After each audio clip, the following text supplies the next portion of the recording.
Chapter 80. Even though it's all in the past and I've forgotten about it, I still want to say that I'm not a fatty. I'm really only 40 kilograms, and I'm 1.65 meters tall, not 1.4 meters. I'm very nimble, so there's no way I can't climb onto a bed. I can even do a split right now. Also, I'm as light as a swallow, and I'm really good at high jumping.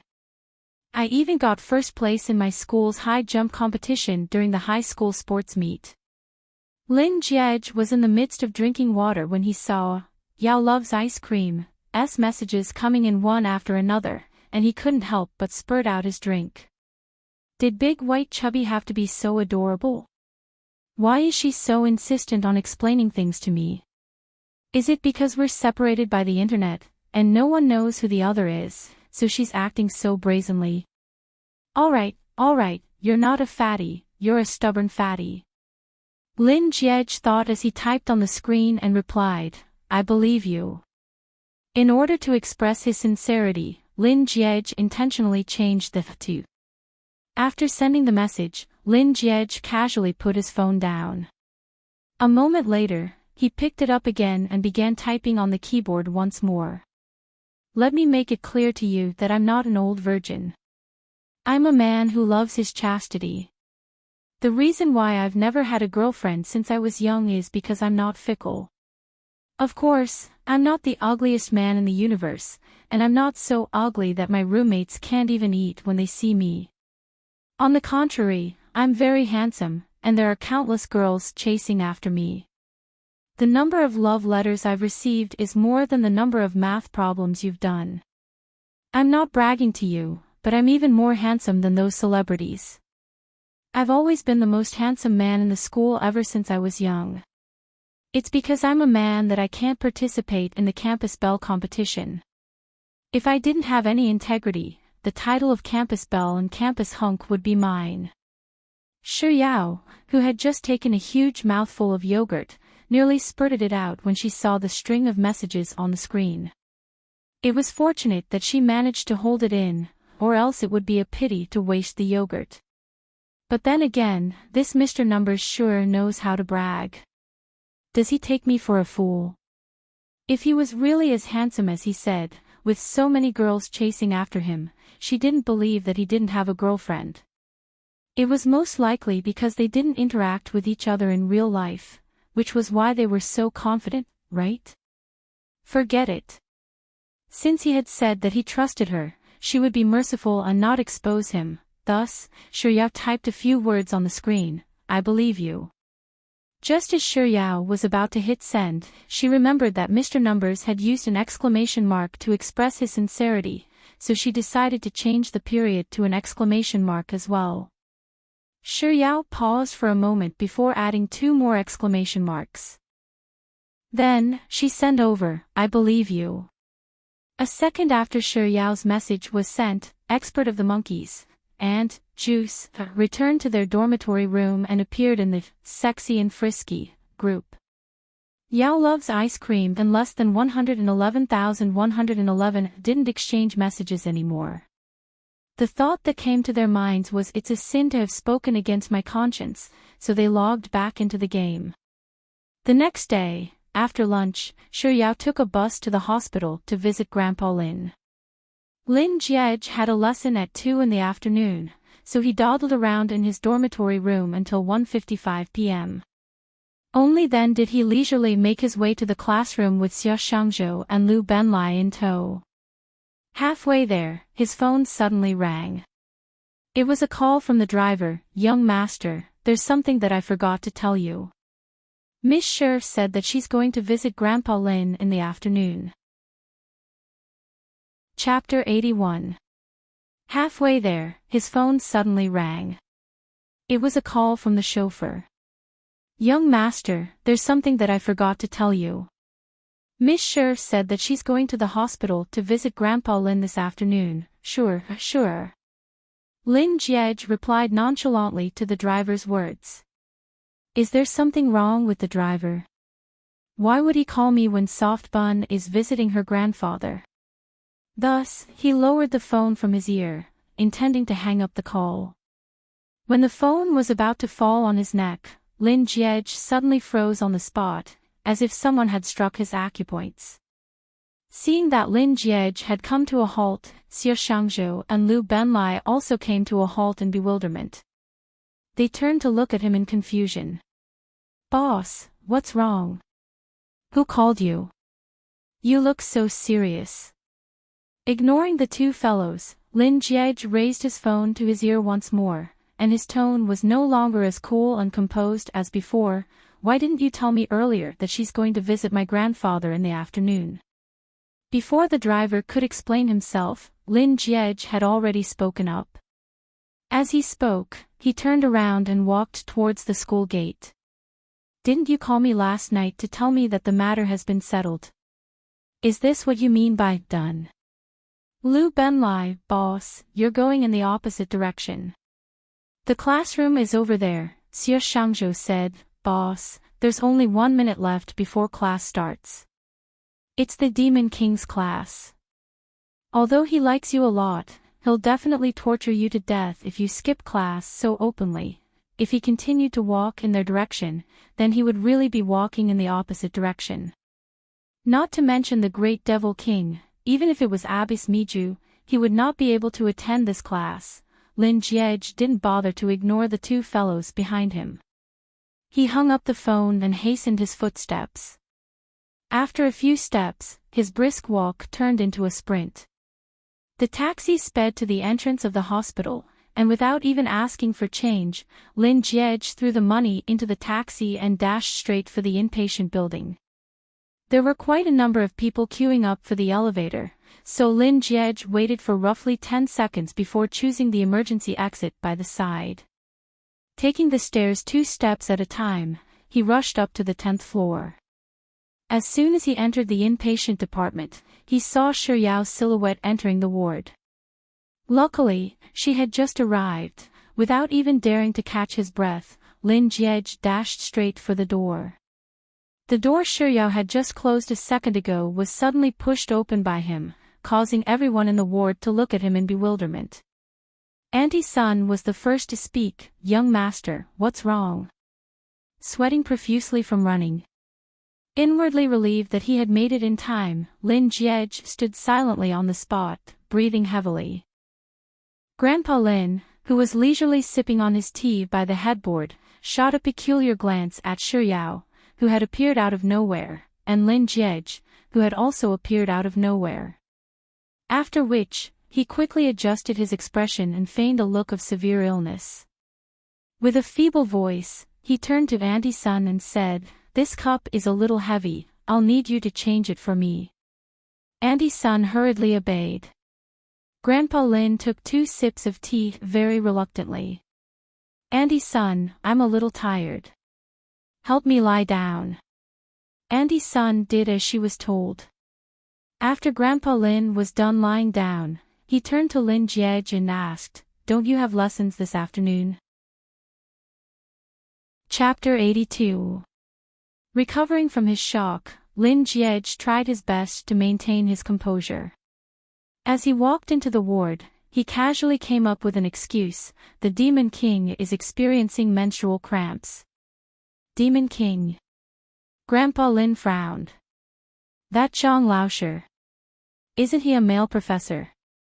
Lin Jiej was silent for 2 seconds before he feigned a calm "oh" and replied, "I missed out 2 words. His wife." "Is that so?" Grandpa Lin took Lin Jiej's words to be true. Then, he recalled that Professor Zhang, whom Lin Jiej referred to as the Demon King, was already in his 60s. Yet, his wife was still experiencing menstrual cramps.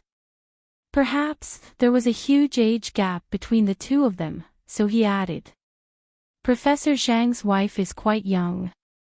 Lin Jiej's lips twitched, but he didn't say a word. Grandpa Lin couldn't be bothered with him anymore. He turned to Shiyao and said, "Yao Yao, why are you still standing? Sit down." Grandpa Lin's Yao Yao made Lin Jiej feel as if he had been whipped, and his back tensed up. Shiyao obediently replied, "Grandpa Lin, before walking over to the bed. Yao Yao, why did you suddenly come over today? Grandpa Lin's tone was always amiable when he spoke to Shi Yao. But in Lin Jie's ears, his tone was like a series of exploding mines. Before Shi Yao could speak, he had already interjected, Shi Yao, don't you have any lessons this afternoon? Shi Yao was just about to reply to Grandpa Lin's question, but Lin Jie's sudden interruption left her stunned. He's actually taking the initiative to talk to me. This seems to be the first time something like this has happened in the past few years. Shi Yao was stunned for 2 seconds before she turned to look at Lin Jie with a look of disbelief. She didn't say a word, only giving him a slight nod of her head. Thinking that he was going to ignore her, she turned around to reply to Grandpa Lin, but before she could do anything, his nonchalant voice sounded once more, have you eaten? Shi Yao's pitch-black eyes darted around in thought for a moment before she slowly nodded to Lin Jie and said, I ate it. What did you eat?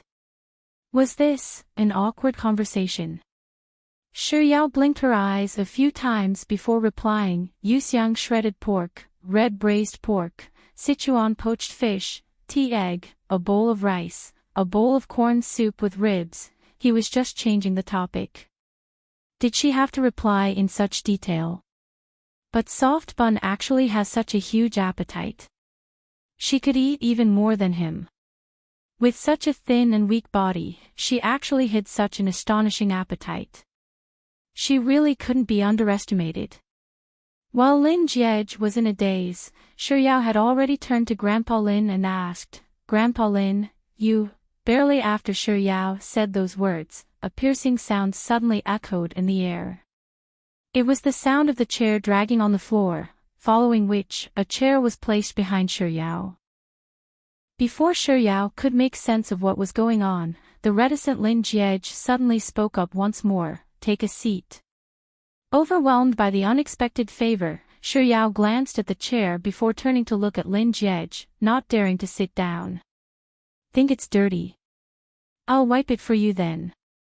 As he spoke, Lin Jie really reached for a napkin. Chapter 83. Do you want some water? There's no need, thank you. What about yogurt? Thank you, but what about milk? Thank you, what about fruits? Thank you, which one do you want to eat? I'll wash it for you. Shi Yao felt as if she was sitting on a carpet of needles. Other than shaking her head, she wasn't able to utter a single word. Grandpa Lin, who was seated by the side, subtly winked at Auntie Sun upon seeing this sight, seemingly amused. The heck, this is even more taxing on my IQ than doing 100 advanced mathematics questions. Lin Jie racked his brains to say everything he could, but for a moment, he stumbled. In this moment, Shi Yao, who was still thinking about the main reason why she was here, turned to Grandpa Lin and asked with a gentle voice, Grandpa Lin, are you feeling better? Do you still feel any discomfort?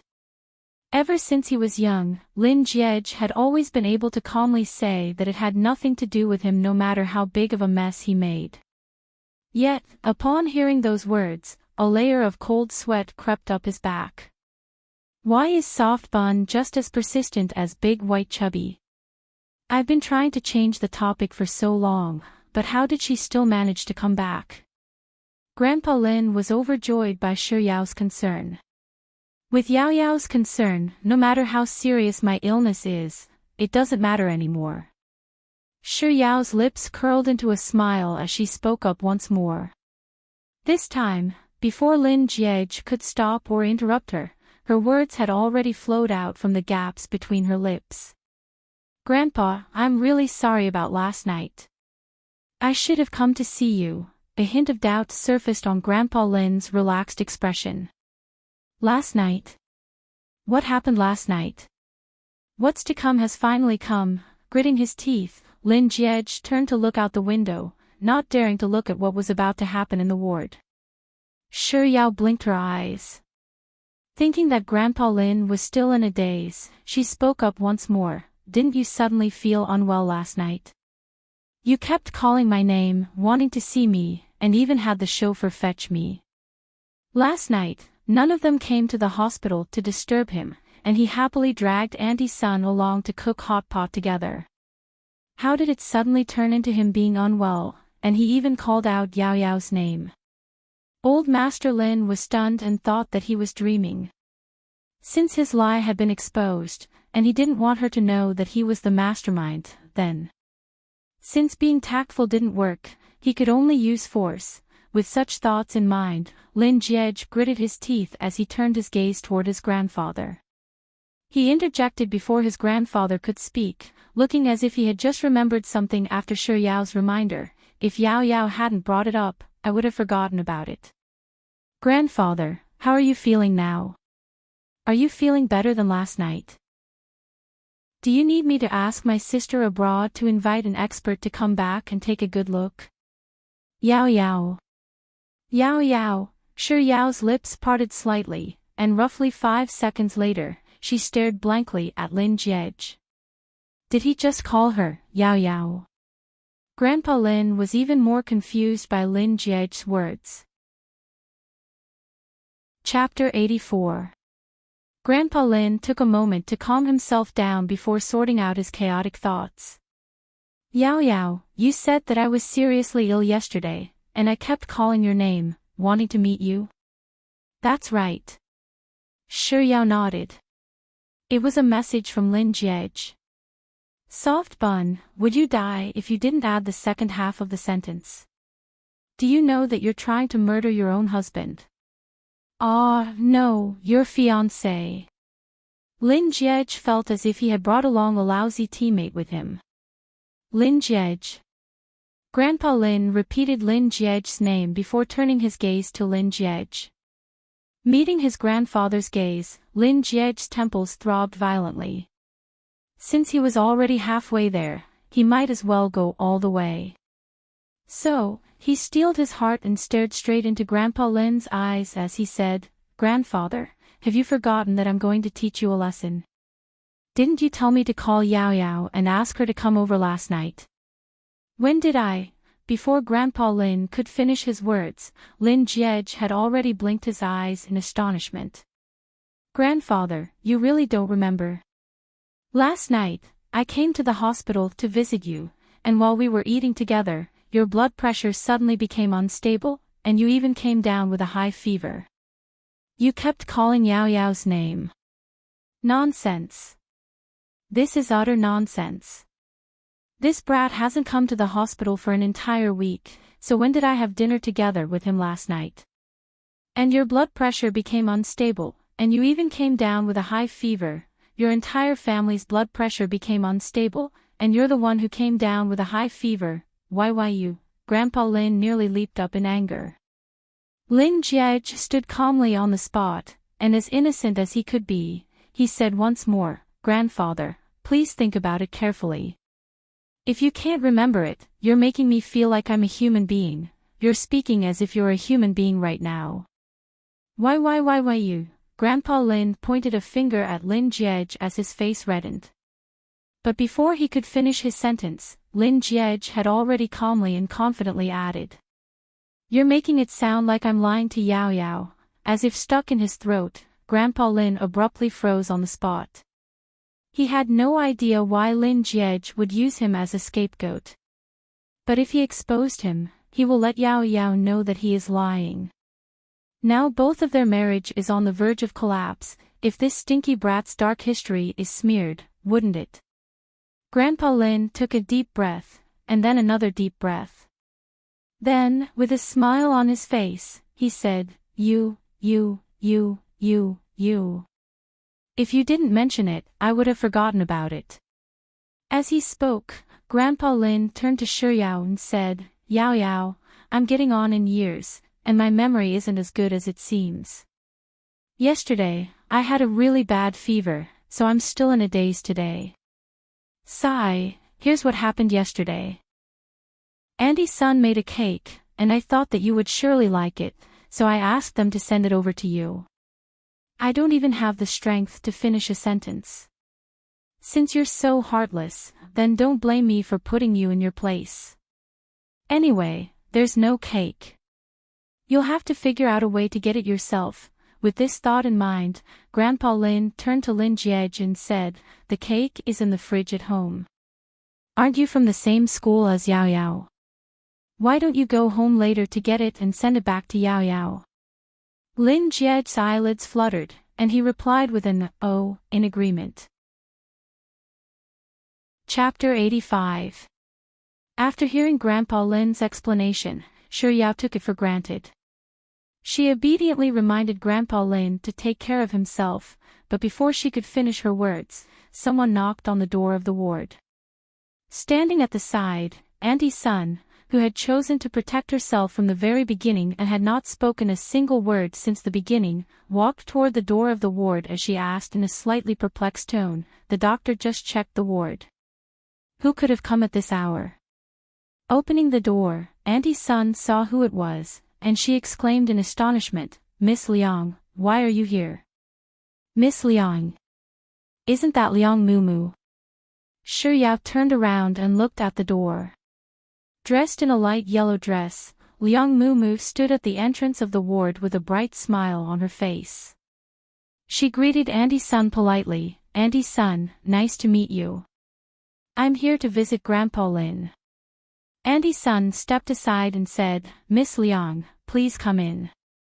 Upon seeing Liang Mumu, Shi Yao hurriedly stood up and said, "Mumu." While Shi Yao wasn't paying attention, Grandpa Lin immediately made use of this opportunity to shoot a warning glare at Lin Jiej. Hearing Shi Yao's voice, Liang Mumu turned to look at her, and the smile on her face grew even more radiant. What a coincidence! "Yao Yao, you're here to visit Grandpa Lin too."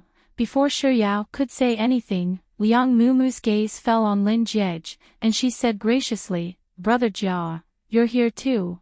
Ignoring his grandfather's menacing glare, Lin Jiej nodded at Liang Mumu silently. Liang Mumu was used to Lin Jiej's cold attitude, so she didn't take it to heart. In the next second, she turned to look at Grandpa Lin with a bright smile and said, "Grandpa Lin, I heard from Yao Yao that you're ill. I've been wanting to visit you for a long time, but I've been busy lately, so I haven't been able to find the time. I didn't think that I would bump into Brother Jia and Yao Yao here today." As she spoke, Liang Mumu lifted the bags in her hands and said, "These are some nutritional supplements that I specially bought for you at the supermarket." As soon as Liang Mumu spoke, Grandpa Lin had already retracted his gaze from Lin Jiej. He waited for Liang Mumu to finish her words before replying with a smile, "Mumu, you're getting more and more sensible." "Grandpa Lin, what are you saying? You doted on me a lot when I was young. Now that you're sick, isn't it only right for me to come and visit you?" Liang Mumu passed the nutritional supplements to Auntie Sun one by one, not forgetting to tell her how and when to consume them. Due to Liang Mumu's arrival, the ward became much livelier. Ever since she was young, she had always been a smooth talker. Her mouth was also very sweet, so much so that old Master Lin was unable to close his mouth.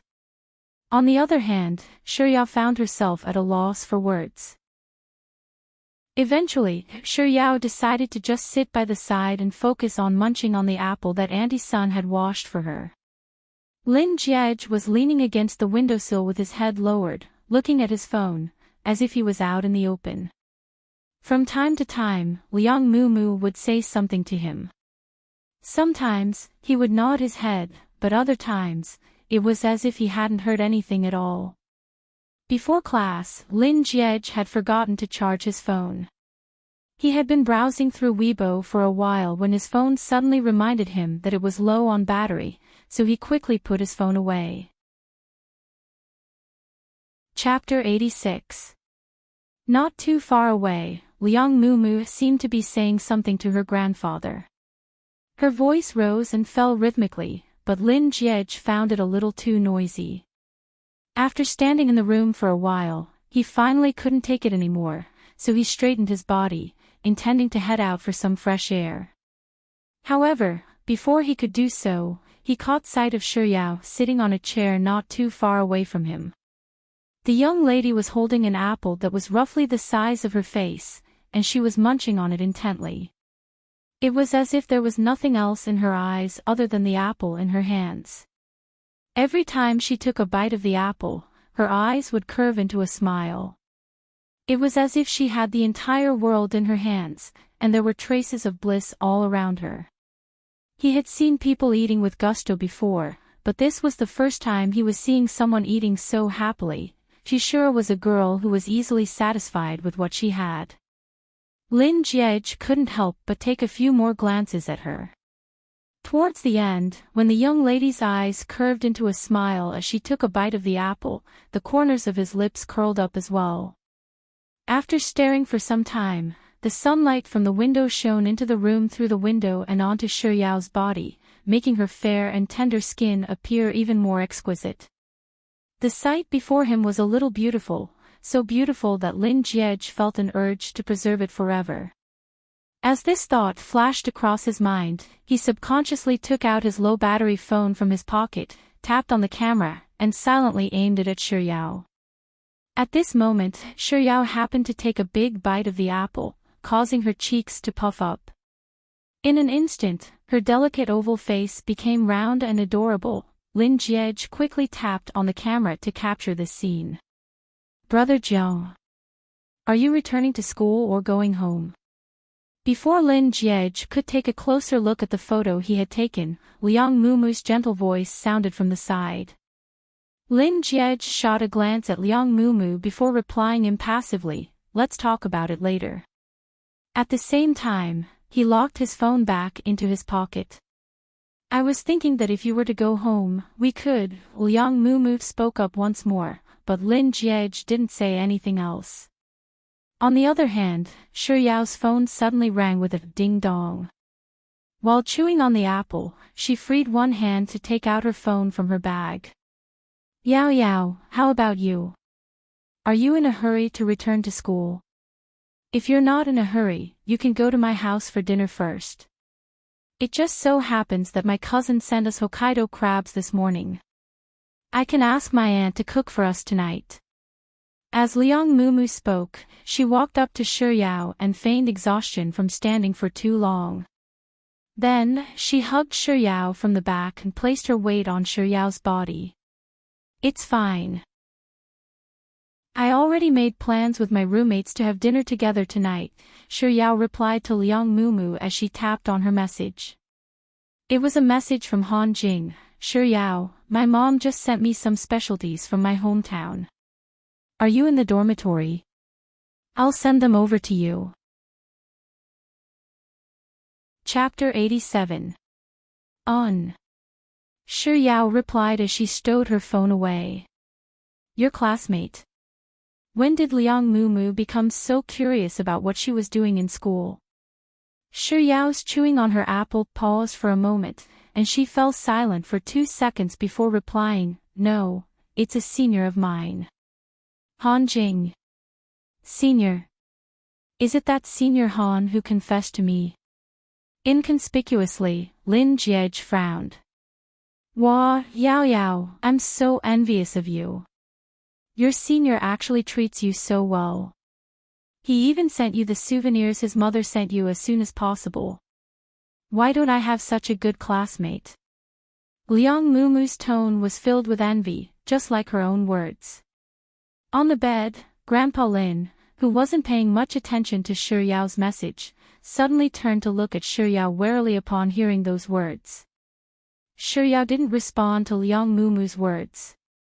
Instead, her lips curled up slightly before she continued eating her apple. On the other hand, Liang Mumu seemed to have yet to finish her conversation with Shiyao. As if recalling something, she spoke up once more, "Yao Yao, I seem to remember something. Senior Han is from the same hometown as one of your roommates, right? I do have quite an impression of him. He seems to be quite good-looking, has a good personality, and is quite a gentle person. If I remember correctly, on your birthday last year, he was the one who secretly paid the bill, right?" A deep frown appeared on Grandpa Lin's forehead. To send gifts to Yao Yao as soon as possible and even secretly pay for her birthday. What kind of relationship does that male senior have with Yao Yao? So, they're already so close. He even attended her birthday banquet. Speaking of which, when is her birthday? Lin Jiej suddenly felt vexed. Other than the fact that her name is Shuyao and that she has a big appetite. I don't know anything about her at all. Yao Yao, speaking of which, you and I can be considered to be acquainted.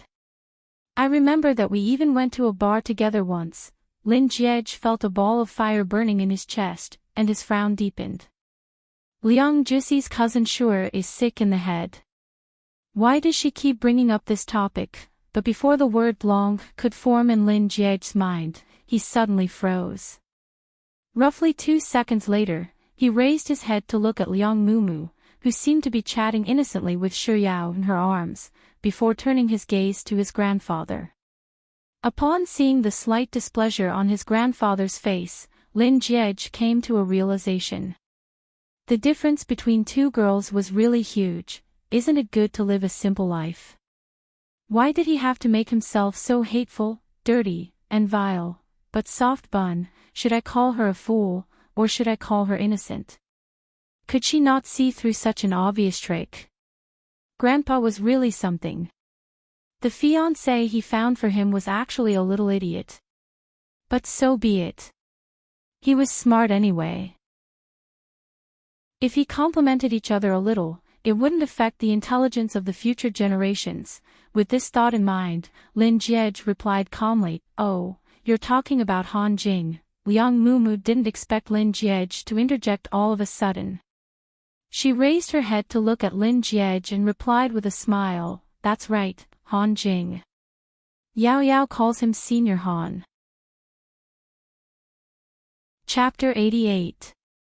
After saying those words, Lin Jiej discreetly shot a glance at his grandfather. Just as he had expected, his grandfather's expression swiftly reverted back to his usual benevolent smile. "So, you're a friend of Jiej and Yao Yao. To think that you even thought of bringing food to Yao Yao as soon as possible. You sure know our Yao Yao well. It seems like you're a good friend of mine. If you have the time, you should bring him over to play. Since we're all in Beijing, it's only right for us to take care of our foreign classmates." Lin Jiej nodded in agreement to his grandfather's words. Of course, he didn't forget to glance at Liang Mumu's face. The smile on the girl's face became a little fake. Well, how could it not be fake? He had painstakingly put on a show for half a day, but he had ruined it with just one sentence. But then again, she deserved it. Soft Bun might seem like a defenseless person, making her an easy target to bully, but that was only on the surface. If she really wanted to bully her, that would depend on whether Lin Jiej would allow it or not. What a pain in the ass. A perfectly fine ward had been turned into a foul atmosphere. It was even scarier than the worst smog in Beijing. Society, it seemed that he had to drag the little nerd away to wash his lungs. With such thoughts in mind, Lin Jiej straightened his back and said, "Grandfather, it's getting late. I still have a dinner date with my classmates, so I'll be taking my leave first. Let's go, let's go." Old Master Lin waved his hand, looking as if he couldn't wait for him to get lost. The corners of Lin Jiej's lips twitched, but he didn't say a word as he walked toward the door. As he walked past Shuyao, he reached out and grabbed her arm, pulling her out of Liang Mumu's embrace. "It's on the way, so I'll give you a lift back to school." Lin Jiej didn't let go of Shuyao's arm, so she followed behind him and staggered toward the door.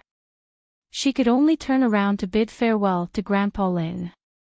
When her gaze fell upon Liang Mumu's face, she hesitated for a moment before waving her hand and saying, "Mumu, goodbye." "Goodbye, I'll see you again if I say you're a little idiot." "You're really an idiot." Before Liang Mumu could respond to Shuyao's words, Shuyao had already been dragged out of the ward by Lin Jiej. The closed door blocked Liang Mumu's line of sight, making it impossible for her to see Shuyao anymore. The driver was already waiting at the entrance of the hospital building. After stuffing Shiryao into the car, Lin Jiej finally let go of her arm.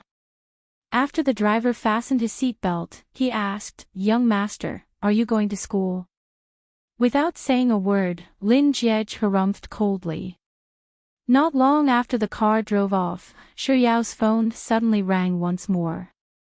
Was it that Han Jing who had replied to her? Lin Jiej immediately straightened his back warily as he discreetly shot a glance at Shiryao. He saw the girl take out her phone, unlock the screen, and open the message. It really was Han Jing who had replied to her message. Even though there were a few lines of words, with his amazing eyesight, he could still see them clearly. "When are you coming back? This time specialty can't be left overnight, it'll go bad.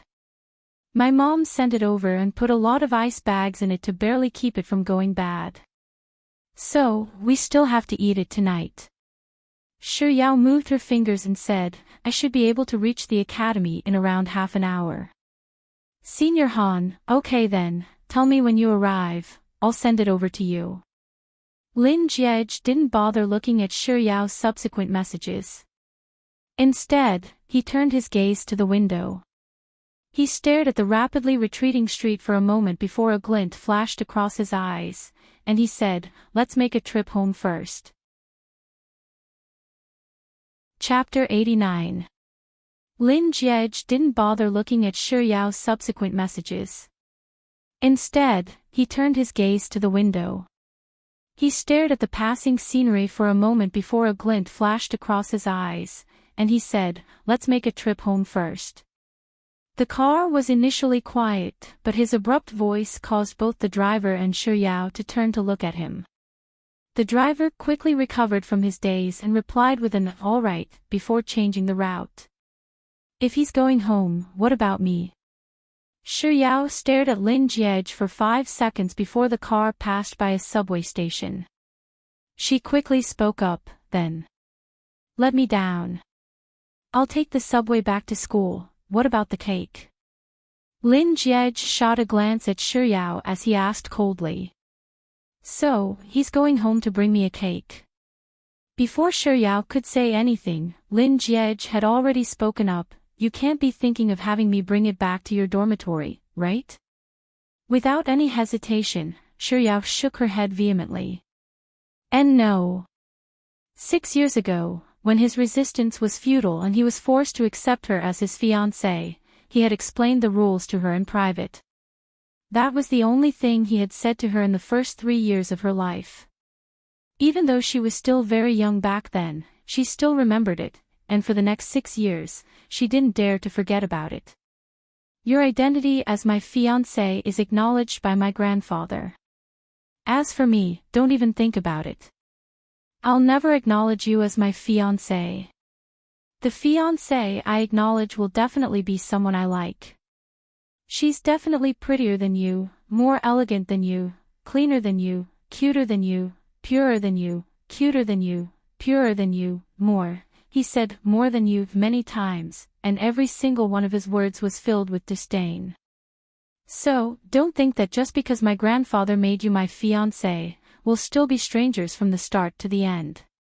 Even if my grandfather transfers you to my school, you'd better watch your mouth in school. If I hear any rumors about us, I'll never forgive you." He didn't even give her a chance to speak before he said everything clearly. After which, he turned around and left. But barely after taking 2 steps, he suddenly turned around and added with a commanding tone, "Do you hear me?" When she nodded, he seemed satisfied and swaggered off. At that time, she was really young, only 13 years old. His fierce look really scared her a little, causing her to only eat a bowl of rice that night. Recalling this sight, Shiryao discreetly rubbed her stomach. To this day, she could still vaguely remember that night. She was so hungry that she couldn't sleep, and she felt so uncomfortable that she wanted to cry. He was just saying it casually to stop her from going back to school. Why did she take it so seriously? Not wanting to dwell too much on this matter, Lin Jiej casually nodded his head in an attempt to turn the matter around. But in Shiryao's eyes, his perfunctory attitude seemed to be saying, "Who would believe you?" Shi Yao spoke up once more, and the aura around her grew much more solemn. "I still remember the words you said back then. That's why, all these years, I've never mentioned your name, and I've never spouted nonsense. None of my friends in school know that you and I..." Initially, Shi Yao wanted to use the word relationship with him, but after some thought, she realized that there was no relationship between the two of them at all. Thus, she changed her words and said, "We've talked." Chapter 90. Shi Yao wasn't sure if it was just her imagination, but as her explanation grew clearer and clearer, she felt the air in the car growing thinner and thinner. She didn't say anything wrong, so why did the atmosphere suddenly become like this? Shi Yao fell silent for 2 seconds before discreetly sneaking a glance at Lin Jiej, who was seated beside her. At this moment, a thin layer of ice seemed to have formed on the usually aloof man's face. His eyebrows, eyes, and even his slightly pursed lips were emanating an indescribable chill. How strange. He was the one who said those words, so why did he suddenly become so unhappy?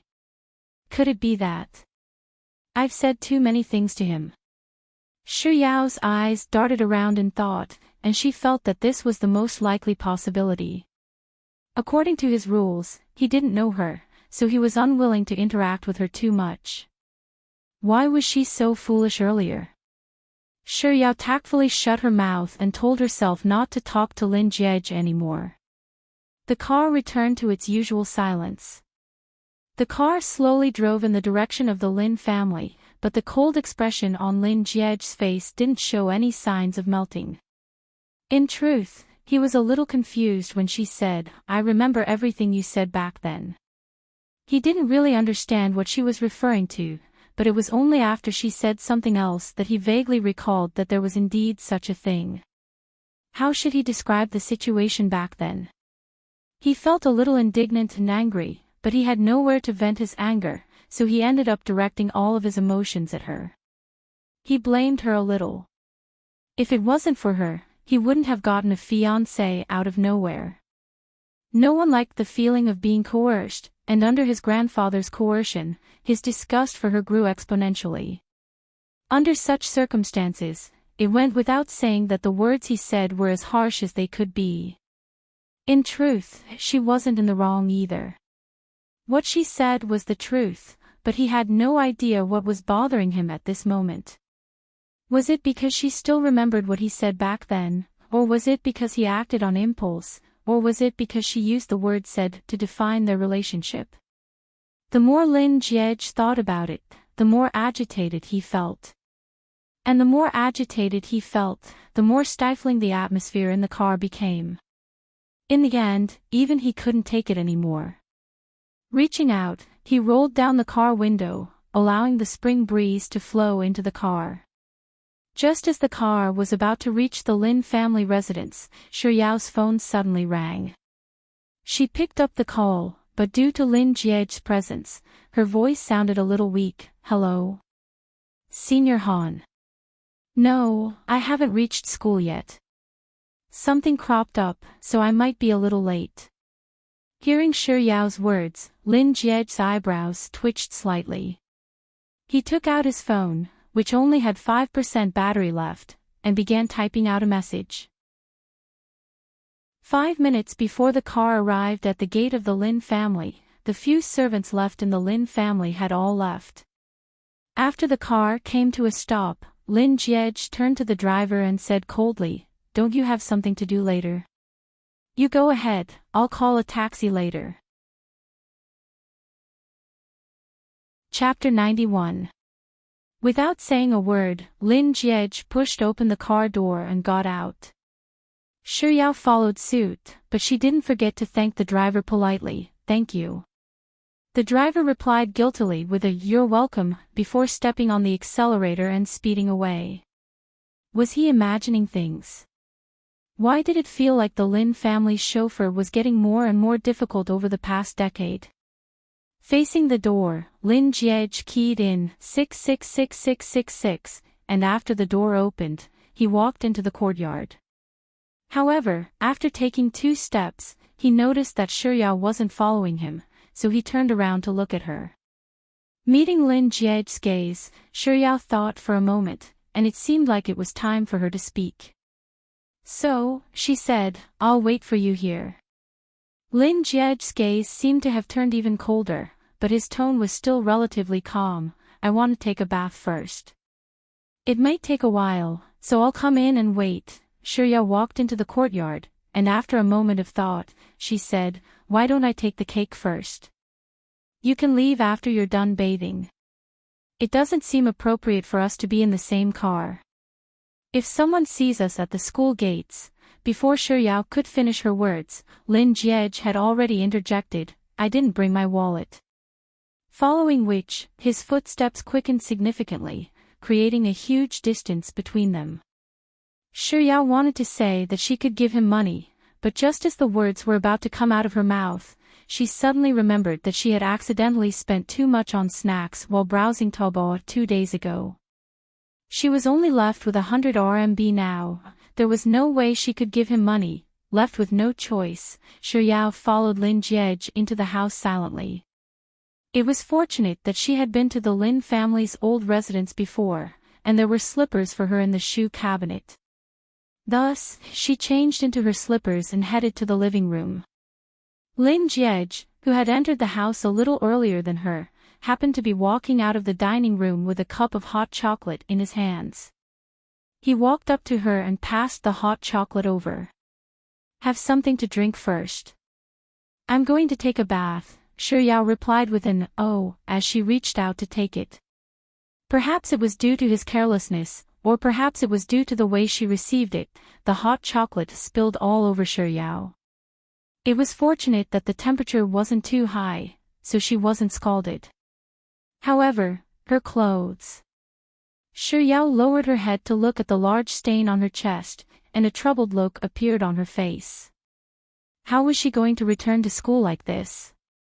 After which, as if knowing what she was troubled about, he pointed to the upper floor and said, "You should take a bath first. I'll head to my sister's room to look for a suitable set of clothes for you. I guess that's all I can do." Shiryao replied with an "oh" before following Lin Jie up the stairs. Lin Jie pushed open the door to his bedroom and said to Shiryao, "Wait a moment." Then, he walked into the changing room. Shiryao stood in front of Lin Jie's bedroom for a moment before walking in. This was the first time she had seen his bedroom. It was much bigger than her bedroom. The bed was also very big, and the cabinet was filled with all kinds of figurines and trophies. Chapter 92. Just as Shiryao was examining Lin Jie's bedroom, the young man walked out of the changing room with a white t-shirt in his hand. Shiryao quickly retracted her gaze and looked at Lin Jie. Lin Jie tossed the t-shirt to her and said, "Put on my clothes and go take a shower. I'll go to my sister's bedroom to help you look through your clothes." Hugging Lin Jie's t-shirt tightly, Shiryao nodded. After Lin Jie left the bedroom, Shiryao entered the washroom. A second later, the sound of running water could be heard from the washroom, and a second later, Lin Jie, who had casually grabbed a dress from Lin Jie's wardrobe, dashed into the bedroom. Just as he tossed the dress onto the bed, Shiryao's phone, which was placed on the bedside table, rang. Lin Jie glanced at the caller ID. It was Han Jing. Is he calling to ask me when I'm going back to school again? He sure is patient. Lin Jie switched Shiryao's phone to silent so as not to disturb her in the washroom. At the same time, he stood up and began pacing around the bedroom. When he made the second turn, his gaze fell on the door of his bedroom. Didn't you say that the specialty would spoil after a night? Then all I have to do is trap her here for a night. With such a thought in mind, Lin Jie walked over to his bedroom, picked up the key, and turned it around and around the lock. After a long while, he finally pulled the key out and twisted the doorknob. After confirming that the door was locked from the inside and that it could only be opened from the outside, he walked over to the balcony, pulled open the window, and mercilessly tossed the key into the blossoming flowers below. After taking a shower, Shuyao looked around the bathroom for a hairdryer, but it was to no avail. In the end, she could only open the door and walk out. Lin Jiej was sitting on the sofa with a nonchalant expression, playing with his charging phone. He was much taller than her, so his t-shirt only reached up to her thighs. Even so, Shuyao still felt a little unnatural with most of her legs exposed. She subconsciously squeezed her thighs together before speaking weakly to Lin Jiej, "That hairdryer." Hearing her voice, Lin Jiej raised his head to look at her. Her half-wet long hair draped over her shoulders. Perhaps it was because of the hot water, her face was flushed. Although she wasn't tall, her body was well-proportioned. Her legs were long and straight, especially the part that was exposed, which was dazzlingly white. Lin Jiej stared at her for a long while before he finally snapped out of his daze. He walked over to the table, took out a hairdryer from the drawer, and tossed it onto the table. With a "thank you," Shuyao walked over and grabbed the hairdryer. She plugged in the power on the table and was about to blow her hair when she stared at a magazine on the table with wide eyes. That magazine was written in Japanese. She did not understand what it meant, but the woman in the picture had big breasts, fair skin, and sexy movements. Even though she had never read such a book, she knew that this was not suitable for children. Noticing that she wasn't blow-drying her hair, Lin Jiej shot a perplexed look at her before following her gaze to the table. When he saw the words on the magazine, 1,000 curses of Liang Jusi, "Screw you," flashed across his mind. The hell? A few days ago, I came to stay over at his place, and at night, I hugged a book and felt my blood boiling with excitement. In the end, it turns out to be a Japanese erotic manga. The problem is, you can read it, but can't you take it with you when you leave? Chapter 93. It took Lin Jiej a long while before he managed to say, "That's Liang Jusi's, not mine." He had never explained himself to anyone so guiltily before. The problem was, everything he said was the truth. Why did he feel so guilty? Lin Jiej forced himself to calm down as he continued. "He came to my house a few days ago, but he forgot to take it with him." With a reddened face, Shuyao replied with an "oh" before falling silent. She didn't know how she should continue the conversation either. In Lin Jiej's eyes, her reaction seemed to be filled with disbelief. Lin Jiej felt even more guilty. While he was cursing all 18 generations of Liang Jusi's ancestors in his heart, he turned to Shuyao and said, "I don't like that girl in the manga." In that instant, Lin Jiej felt like biting off his own tongue. Was he trying to explain?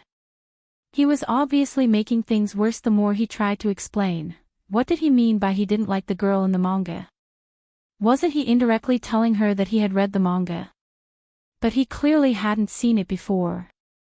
Over the past 2 days, he had dug a pit for Han Jing, a pit for Shuyao, a pit for his grandfather, a pit for his grandfather, a pit for his chauffeur, a pit for his chauffeur, a pit for his servants, and so on and so forth. Had he dug a pit for himself too? The gears in Lin Jiej's head swiftly spun as he hurriedly replied, No, that's not what I meant. What I meant was that I don't like girls, pooh. He didn't like girls. Could it be that he liked boys? How could he be so self-deprecating? Without any hesitation, Lin Jiej pointed to the bare-chested lady on the cover of the magazine and said, I don't mean that I don't like girls. I mean, I don't like..." Before Lin Jiej could say the words "a girl from a manga," he suddenly froze. He was trying to clarify, so why did he go back to the original topic?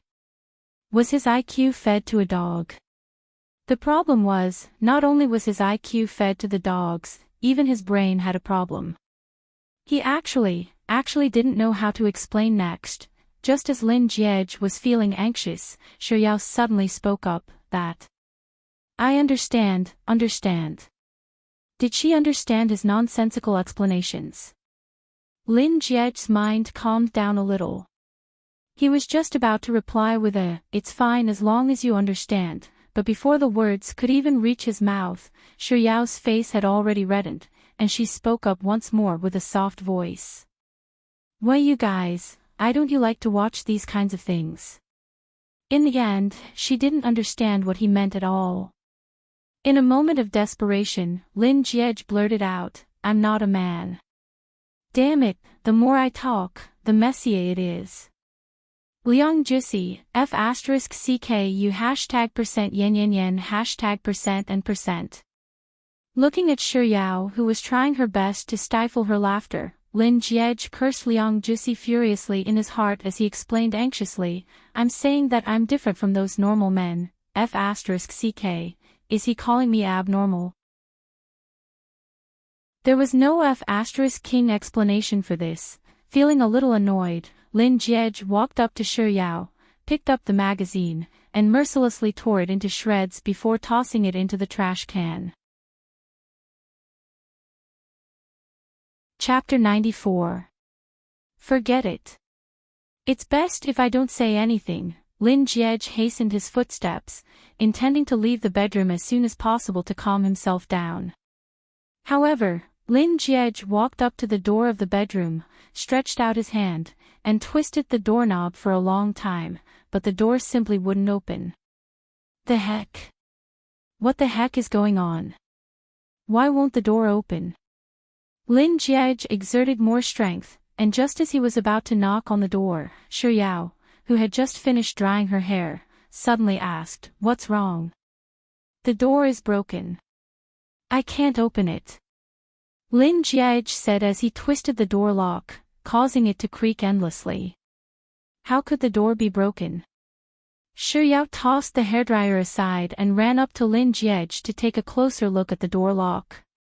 However, after examining it for less than 5 seconds, she suddenly looked at Lin Jiej with a peculiar gaze and asked, "Isn't it locked from the inside? You should have just used the key to open it." How could he not know such a simple question? Hearing Shi Yao's words, Lin Jiej suddenly recalled that he was the one who locked the door from the inside. The reason was, it was fortunate that she had reminded him, or else he would still be immersed in the erotic manga incident. "Is that so?" Lin Jiej replied calmly. After which, he let go of the doorknob and reached into his pocket to search for the key. He rummaged through his pocket, but he couldn't find the key anywhere. He muttered under his breath, That's weird. Where's the key?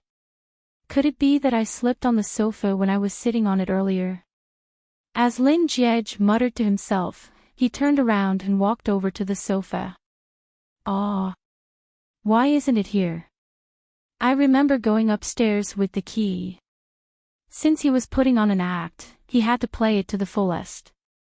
With this thought in mind, Lin Jiej feigned a hazy memory and turned to look at Shi Yao. "I went upstairs with the key, right?" Shi Yao, who wasn't paying any attention to this at all, shook her head and replied honestly, "I didn't see anything." "Where did I go after entering the bedroom?" Lin Jiej pretended to be deep in thought. Thinking that everything was real, Shi Yao replied obediently, "You went to the changing room, and you went to the table to get the hairdryer." Following Shi Yao's instructions, Lin Jiej went to all of the locations that she had pointed out. However, when he still couldn't find the key, he turned to Shi Yao and said earnestly, "Can you help me look around too? What if I've missed something?" "Oh, all right." Shi Yao obediently followed Lin Jiej's instructions and began searching for the key. 10 minutes later, the key was still nowhere to be found. "Perhaps I left my keys on the bar counter when I was pouring your hot chocolate earlier." As Lin Jiej spoke, he took out his phone and said, "I'll call them to open the door for us." "What? You went back to the countryside? You can't come back now." Gosh, you went to the suburbs to look at flowers with your friends. You want to resign. Your husband cheated on you. Are you going to catch an adulterer? Lin Jiej, who seemed to be constantly on the phone, but in truth, he hadn't made any calls at all. After hanging up the last call, he glanced at Shi Yao and muttered, "People these days are getting more and more unprofessional. It looks like I'll have to call Auntie Sun and see if she can make some time to come back." Chapter 95. You can't come over. Grandpa is on a drip. Just lost. All right then. Lin Jiej paused for a moment before covering his phone with his hand and turning to Shi Yao, he said. Auntie Sun will only be able to come over after Grandpa's transfusion. Is that all right?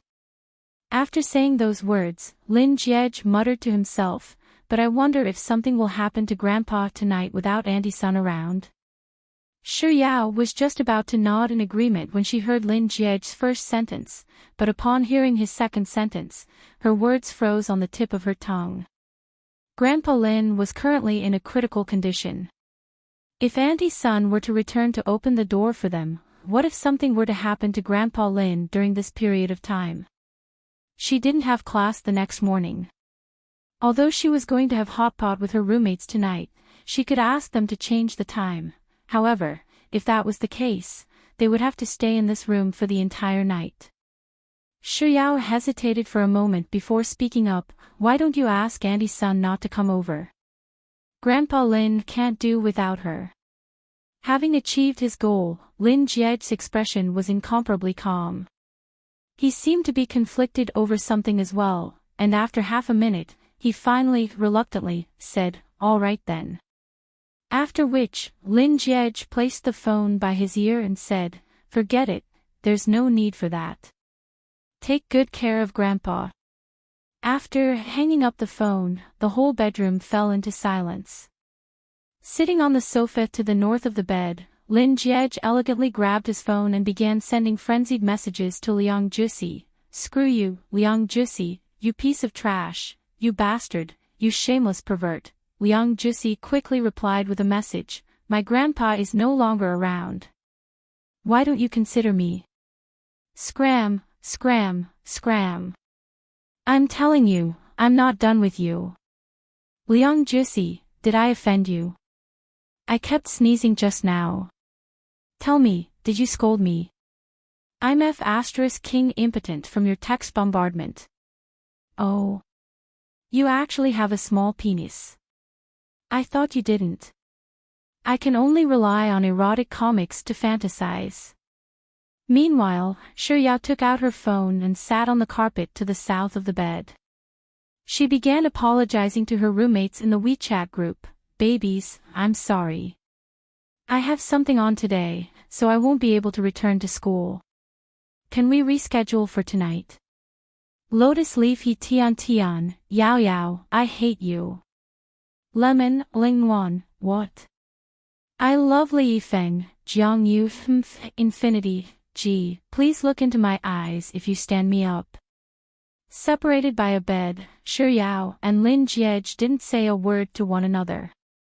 In this peaceful atmosphere, after a long time, Shi Yao's phone finally rang. It was a call from Han Jing. Shi Yao was in the midst of playing with her phone when she picked up the call. "Senior Han."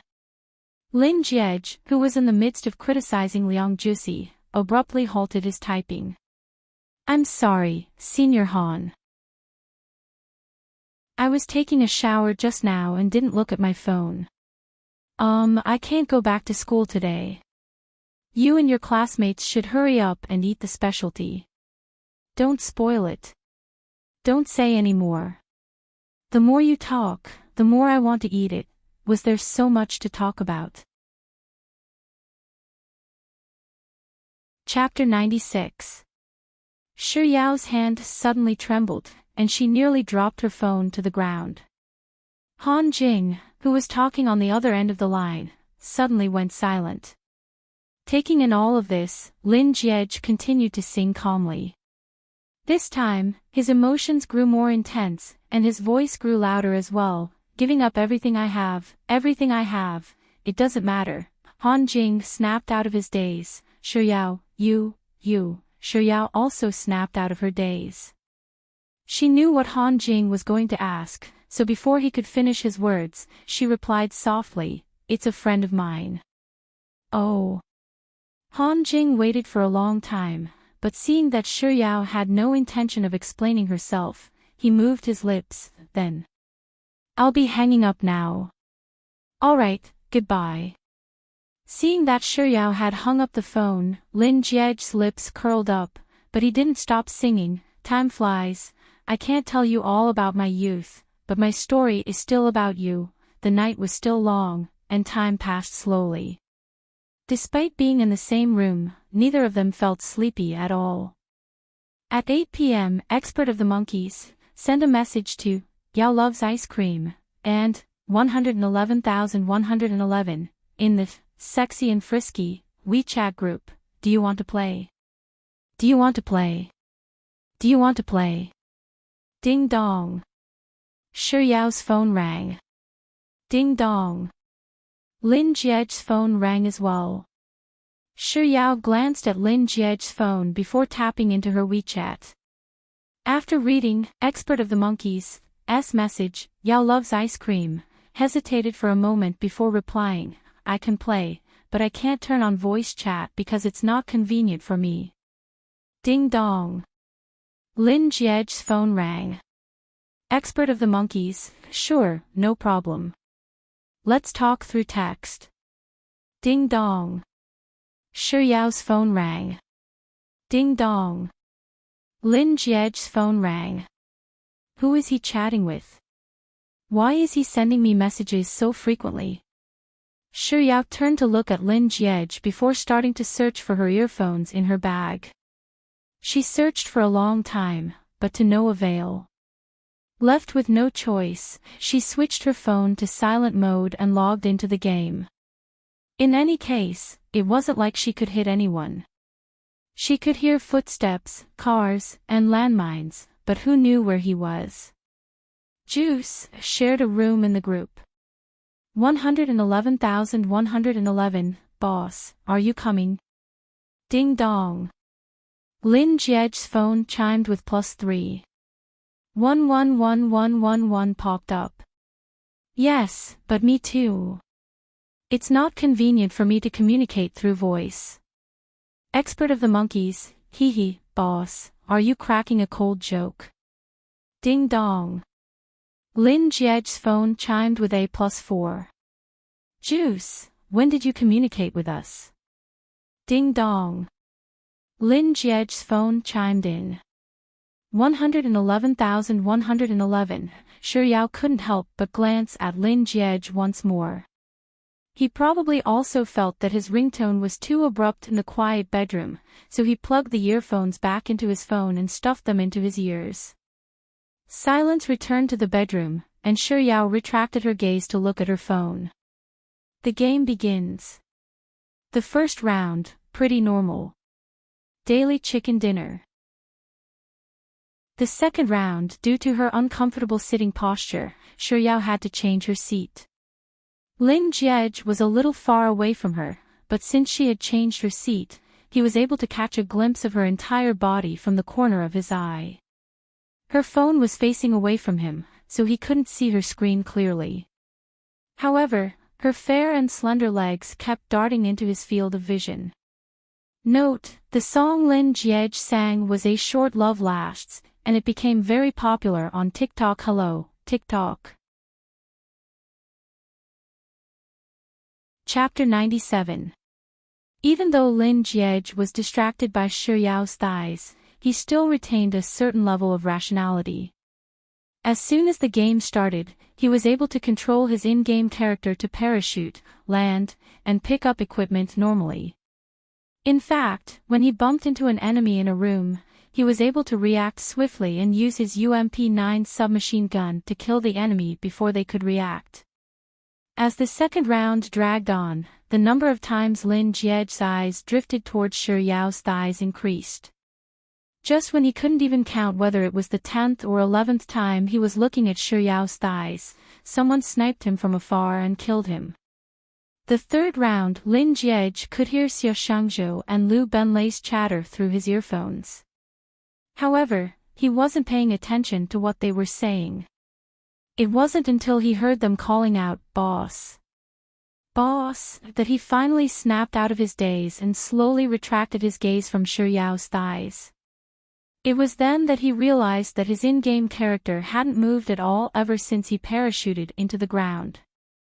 He casually walked into a room, but after walking around for a while, he didn't find anything at all. It was only when Xie Shangzhou said, "Boss, I've already looted that room." Only then did he realize that the room was really empty. There wasn't even a smoke grenade in it. Xie Shangzhou sure is a bunch of bandits.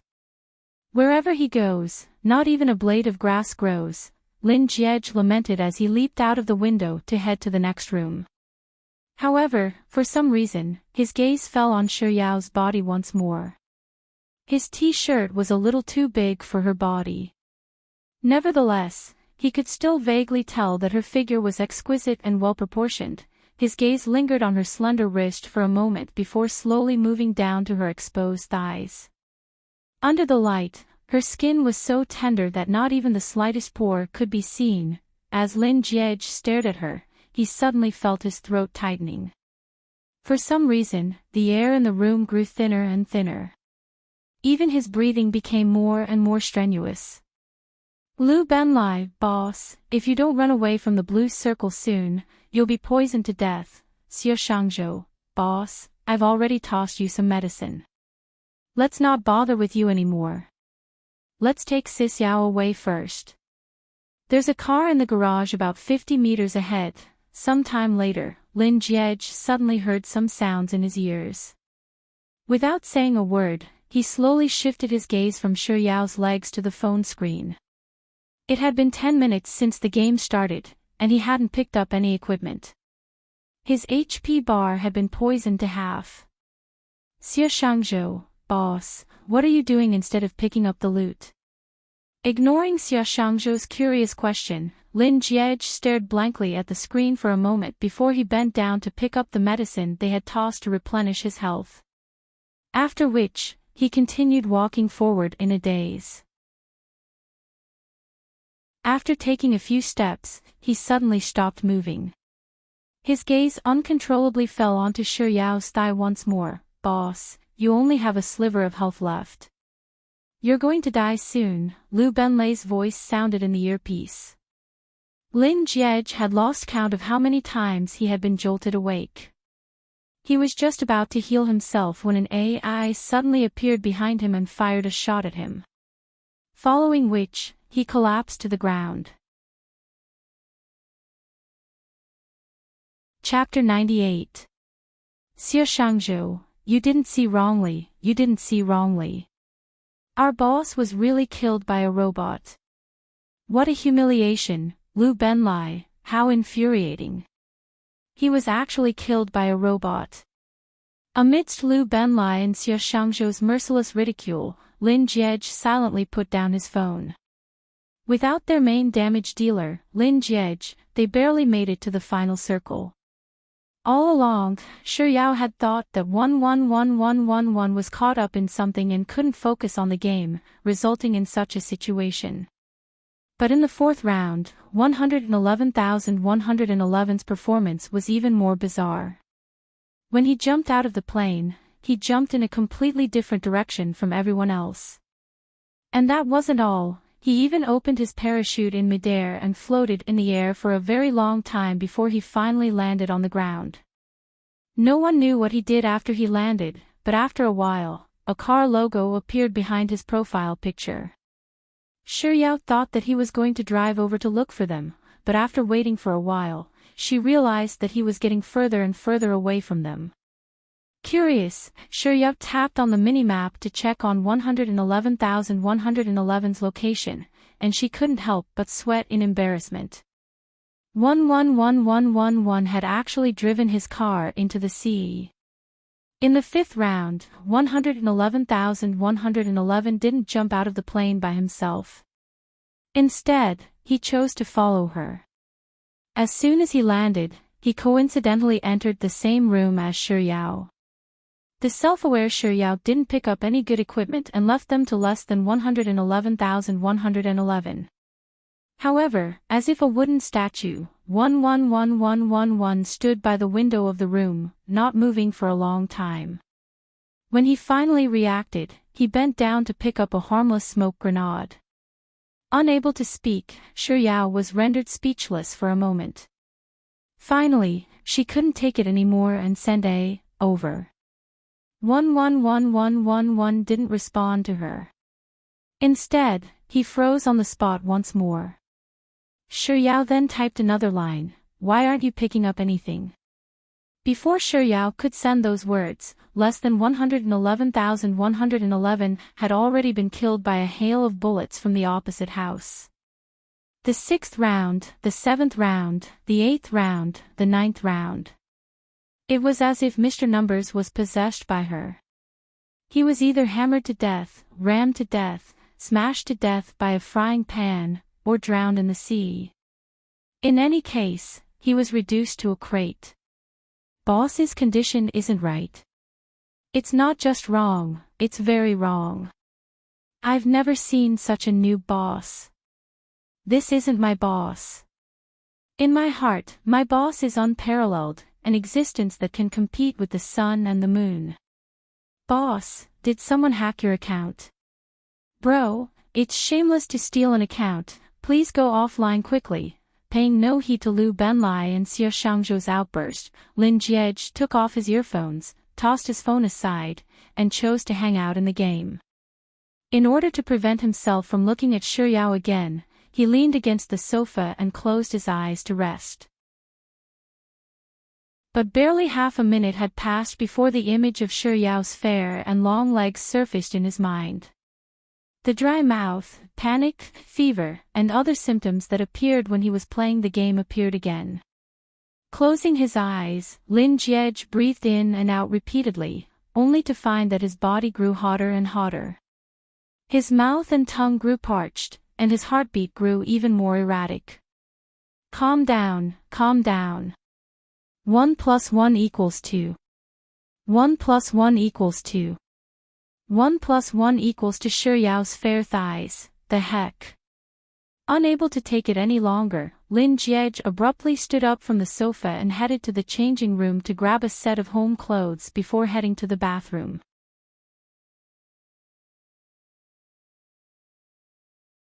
Chapter 99. By the time the 10th game was over, it was already midnight. Juice, an expert, who had lessons the next morning, told Shiryao that she wasn't playing anymore. Shiryao replied with an "oh." Out of curiosity, she sent a private message to Expert of the Monkeys, and asked, "What's wrong with your boss? Why does he look so weird today?" Expert of the Monkeys, "I don't know. Juice and I are curious too. He's never been like this before. Yao loves ice cream, don't you guys live in the same dormitory?" Expert of the Monkeys, "Yeah, but our boss didn't return to the dormitory today. This is the first time our boss hasn't returned to the dormitory during class. Something's going on." Expert of the Monkeys, "Sis Yao, do you think our boss went out to do something bad behind Juice and my back?" He. Shiryao replied with ellipses as she thought, "This is the first time I'm seeing a guy who's more gossipy than a girl like me." After the message was sent, Shiryao, who was still disdainful of Expert of the Monkeys' gossipy nature a second ago, couldn't help but tap on the screen. "Your boss actually didn't return to the dormitory. Who knows, he might really have a girlfriend. Does this mean that after tonight, your boss won't be as pure as ice anymore?" Wahahaha, your boss actually met his own Jeeping. Shiryao and Expert of the Monkeys discussed for quite a while before they finally bade each other good night and ended the gossip. The bedroom was very quiet, and she could vaguely hear the sound of running water coming from the bathroom. If she wasn't mistaken, Lin Jiej had been in the bathroom for more than half an hour. How did he take so long to shower? Scary, a man like him is actually living a more delicate life than a girl like me. With no one to accompany her, Xiao fell into a daze for a while before tapping on a video streaming app to watch A Bite of China to pass the time. Xiao had no idea how long she watched it for, but she could remember that drowsiness was slowly creeping up on her. By the time she finally succumbed to sleep, the sound of running water still hadn't stopped. After taking a cold shower for more than an hour, Lin Jiej finally calmed down. He turned off the faucet, wiped himself dry, and put on his clean home clothes. Then, he stood at the door of the bathroom and silently thought, 1 + 1 = 2. Finally, he opened the door and walked out of the bathroom. He walked to the table and picked up the hairdryer. Just as he was about to blow dry his hair, he saw a girl lying on the carpet not far from him, asleep. Soft bun sure is bold. To think that she would dare to sleep so casually in the same room as a stranger, Lin Jiej stared at Xiao for a moment before putting down the hairdryer. He walked over to her and bent down to pick her up. She was probably really sleepy because he didn't wake her up. He gently placed her on the bed. When he got up, his gaze landed on her chest. The collar of his t-shirt was a little big on her body, and he could vaguely see half of her chest. It was just a single glance, but Lin Jiej quickly averted his gaze. With a reddened face, he pulled the blanket over her tightly. He stood up straight, but his feet seemed to be enchanted. He couldn't move no matter how hard he tried. Chapter 100. In the instant that his lips touched hers, he suddenly stopped. It was as if he was fighting against something with all his might. A glint flickered in the depths of his eyes, and even after a long time, he still chose not to touch her. He tilted his head slightly to avoid her lips before holding his breath in silence for a moment. After which, he straightened his body and switched off the lights in the bedroom, leaving only the night light on before walking away. As she was asleep, he didn't blow his hair dry, fearing that the noise from the hairdryer would wake her up. Leaning against the sofa, he absent-mindedly fiddled with his phone for a while before turning his head to look at her on the bed. As he stared at her, he suddenly felt the urge to take a cold shower in the bathroom. This feeling sure is killing me. Is it because I've never touched a woman before that I can't control myself? He suddenly felt that trapping her in his room for an entire night just to prevent her from returning to the academy was a foolish move. Lin Jiej forced himself to retract his gaze, fearing that he might really do something disrespectful to her. Thus, he sat on the sofa for a while longer before getting up and quietly making his way to the balcony with his phone in hand. Outside in the middle of the night, it was eerily quiet. Leaning against the white jade railing of the balcony, he gazed at the night sky for a while before sighing deeply. It wasn't that he hadn't endured long nights before, but today's night was even longer and more torturous than his nights alone. The next day, Xiao woke up naturally from her sleep. She opened her eyes and stared blankly at her unfamiliar surroundings for a moment before realizing that she was in Lin Jiej's bedroom. And she was lying on Lin Jiej's bed. Xiao stared at the ceiling in a daze for 10 seconds before she hurriedly tore off her blanket and leaped out of bed. Wasn't I sleeping on the floor? Why am I on the bed? Xiao lowered her head to take a look at her clothes before looking around the bedroom. The room was empty, and Lin Jiej was nowhere to be seen. Beside the pillow was a dress, and on top of the dress were some toiletries. They were probably meant for her. The door to the bedroom was ajar. Clearly, someone had opened it from the outside with a key. So, Lin Jiej had already gone out. After making sense of the situation, Xiao grabbed the toiletries by the pillow and walked into the bathroom. Halfway through brushing her teeth, she suddenly looked at herself in the mirror and widened her eyes. Last night, was it Lin Jiej who carried her to bed last night? Xiao's face reddened, and for some reason, her heartbeat became erratic. After washing up, Yao didn't dare to linger in Lin Jie's bedroom any longer. She quickly grabbed her things and headed downstairs. As soon as she walked into the living room, she saw Lin Jie sitting on the sofa. Suddenly, she remembered that he had carried her to bed last night. She blushed again and stopped in her tracks awkwardly. "Good morning." "Morning." Lin Jie was only able to say a single word before an achoo snatched the rest of his sentence away. Yao turned to look at him in shock. It was only then that she realized that he was carrying a tissue box in his embrace, and the table in front of him was filled with discarded tissues. Did he catch a cold? Before Yao could say a word, Lin Jie had already tossed aside the tissue in his hand and stood up. "Let's go. The driver has been waiting outside for quite some time now." As he spoke, he let out another achoo. Just like how they had entered the Lin family yesterday, Lin Jie walked in front while Yao followed behind him. However, along the way, there were a few more sneezes than yesterday. Chapter 101. Under Lin Jie's sneeze, the car slowly drove toward G University. Just as they were about to reach the campus, Yao saw the breakfast shop she frequented, and she subconsciously said, "Leave me here. I'm going to have breakfast." The driver shot a glance at Lin Jie. Lin Jie, who was wiping his nose with a napkin, nodded, and the driver stepped on the brakes to stop the car by the roadside. Having starved for an entire night, Yao got out of the car and headed straight for the breakfast shop. She ran up to the counter and said, "Boss, I'd like 3 bowls of wontons." "You actually ordered so many?" Lin Jie, who was following behind her, was just about to ask, "Do you have any friends coming over to eat?" But before he could say a word, he sneezed heavily. Noticing the movement, Yao turned to look at Lin Jie in surprise and asked, "You want to eat too?" Of course, if he wasn't going to eat, why would he follow me in?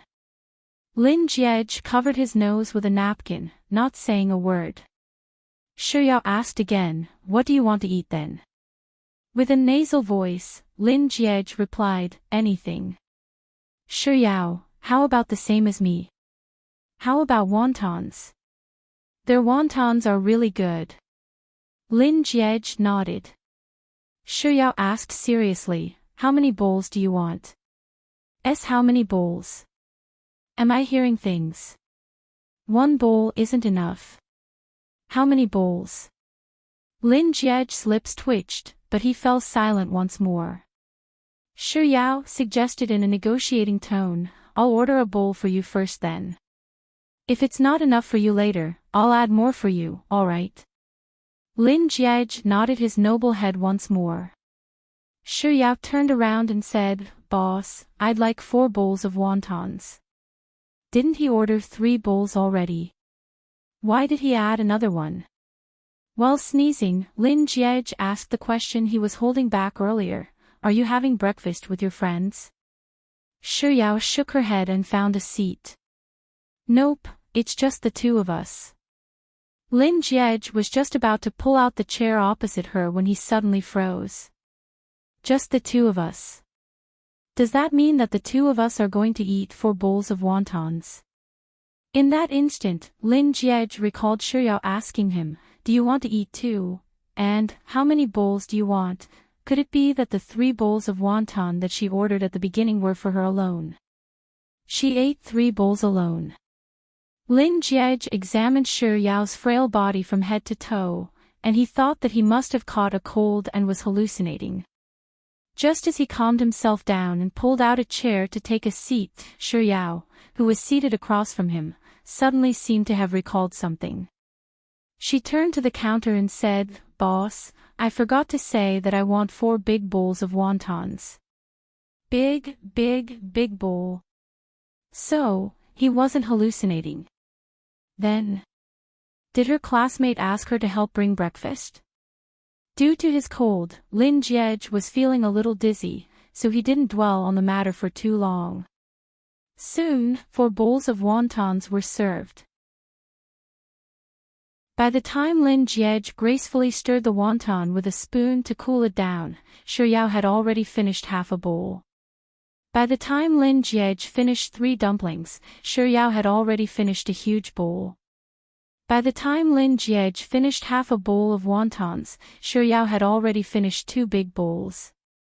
By the time Lin Jiej finished 2/3 of a bowl of wontons, Shi Yao had already finished half of her 3rd bowl. Lin Jiej decided to stop eating altogether and stared at Shi Yao in front of him. By the time Shi Yao finished her 3rd bowl, Lin Jiej stared at the 3 empty bowls in front of him and blinked his eyes repeatedly. Slowly, his shattered soul began to gather back together. So, did she really order those 3 bowls of wontons for herself? 3 big bowls. Chapter 102. It took a long time before a comment surfaced in Lin Jiej's mind. You sure have a big appetite. To think that you can eat more than a grown man like me. How embarrassing. After eating her fill, Shi Yao noticed that Lin Jiej was staring at the 3 bowls in front of her, not moving his spoon at all. Ignoring her, she turned to Lin Jiej and asked, "Are you full?" "Actually, I'm not full yet. It's just that I'm suffering from a terrible cold and dizziness, so I don't have much of an appetite." Lin Jiej replied with a light in response. 1, 2, 3, 4. He actually had 6 wontons left uneaten. What a pity. What a waste. Shi Yao looked at the remaining half a bowl of dumplings in Lin Jiej's bowl, and she hesitated for a moment before raising her hand and beckoning to the owner, boss, of the bill. "Miss, what are you looking at?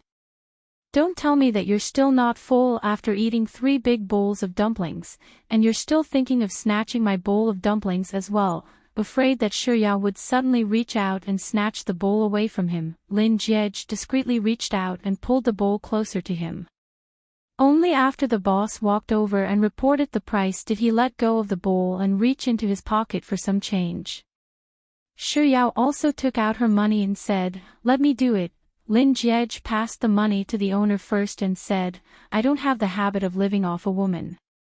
Living off a woman. It referred to a man being supported by a woman, and it was commonly referred to as a gigolo. He's treating me as a gigolo.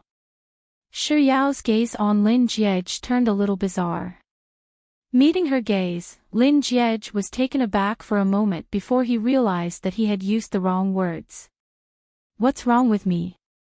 Ever since she saw the erotic manga on my table last night, I've been saying the wrong word. Lin Jiej rubbed his throbbing temples as he added, "What I meant was that I don't have the habit of letting a woman treat me to a meal." Oh. Shi Yao nodded her head vigorously, indicating that she understood. Lin Jiej took the change from the owner and kicked the chair behind him away. "Let's go." Shi Yao took her things and obediently followed behind him. The driver didn't leave, waiting by the roadside. However, Shi Yao didn't follow Lin Jiej. About that. Hearing that voice, Lin Jiej halted his footsteps and turned around to look at Shi Yao. He saw that she was standing at the entrance of the breakfast shop, not following him, and a slight frown appeared on his forehead. "Shi Yao. Why don't you get the driver to send you back to school? It's not too far from here, so I'll just walk over." The frown on Lin Jiej's forehead deepened. Seeing that Zhang Xian wasn't reacting to her words, Shi Yao explained, "Well, it's almost time for morning classes, so there should be a lot of people in the academy. It won't be good if we return to the academy like this. How strange." There's nothing wrong with what she said. He doesn't want anyone to know that they're acquainted. Noticing that Lin Jiej's expression had turned even darker, Shi Yao couldn't help but mutter under her breath. "So, you should get on the car. I won't be joining you." Lin Jiej's lips were tightly pursed together as he stared at Shi Yao with an indescribably fearsome gaze. Shi Yao took a small step back, deciding to slip away. I'll be leaving first. Bye-bye. As she said those words, Shiryao began walking toward the entrance of the academy. Barely after taking 2 steps, she caught a glimpse of Lin Jiej walking toward her with a livid expression from the corner of her eye. What is he doing? It can't be that he's going to beat me up, right? Chapter 103. But before she could even get 2 meters away, Lin Jiej suddenly grabbed her arm. Why you? Before Shiryao could finish her sentence, Lin Jiej had already interjected, you take the car back to school. I'll walk back. Shiryao was stunned. 2 seconds later, she raised her head to look at Lin Jiej. The young man's expression didn't show any signs of improving, but there wasn't the slightest hint of displeasure in his tone. If she had to describe his tone, it would be helplessness and dejection. Why would he speak in such a tone? While Shiryao was still in a daze, Lin Jiej had already pulled her arm over to the car and said, take her back to school. Don't forget about the cake in the trunk. Remember to pass it to her when she alights. The driver, yes, young master. Without saying a word, Lin Jiej opened the car door and shoved Shiryao inside. Just as he was about to close the door, he suddenly seemed to have thought of something. He placed one arm on the roof of the car and the other on the door. Leaning forward slightly, he stared at Shiryao and asked, are you very close with Liang Juxi's cousin? Lin Jiej had no idea just how seductive his actions were in the eyes of the onlookers. Shiryao felt as if there was a little deer hiding in her heart, running around aimlessly. She gulped down a mouthful of saliva, but no matter how hard she tried, she couldn't stop the little deer. Thinking that she didn't know who Liang Juxi was, Lin Jiej continued, Liang Juxi's cousin, the last next door. Her name is Liang. Lin Jiej shot a glance at the driver, and the driver quickly added. Moo. Ah, that's her. As Lin Jiej spoke, he turned his gaze back to Shiryao and asked. Are you very close with her? Shiryao tried her best to calm the little deer that was running around in her heart. We're pretty close. Whenever she has something good to eat, she'll share it with me. Miss, are you using this method to determine the degree of closeness? Lin Jiej was silent for a moment before he moved his lips once more. About that, he only spoke those 2 words before he suddenly stopped. Shiryao raised her head and looked at him. What's wrong? Lin Jiej didn't say a word. Shiryao waited for a moment before asking, Lin Jiej. Recovering from his daze, Lin Jiej replied with a faint, it's nothing, before closing the door and taking 2 steps back, signaling for the driver to leave. As the car started up, Shiryao glanced at Lin Jiej through the window. The youth sneezed again. He took out a tissue from his pocket and wiped his nose. Being handsome indeed had its benefits. Even such an unsightly action was a beautiful sight to behold when it was done by him. After sighing, Shiryao suddenly recalled Lin Jiej's earlier question, are you very close with Liang Juxi's cousin? She pursed her lips and lowered her eyes. Although he didn't say it, she seemed to know what he was going to say. But why did he stop when he said that it was only the beginning? Shiryao vaguely understood the reason why he had stopped, but she couldn't be too sure. Or rather, she thought that it was impossible. Why would he be so kind as to warn her about Liang Mumu? He had a close relationship with Liang Juxi. They were brothers who had grown up together, and Liang Mumu was his neighbor. She had grown up following behind him and Liang Juxi. No matter how she thought about it, he shouldn't be siding with her. This was really weird. He was clearly going to tell her not to hang out with Liang Juxi's cousin.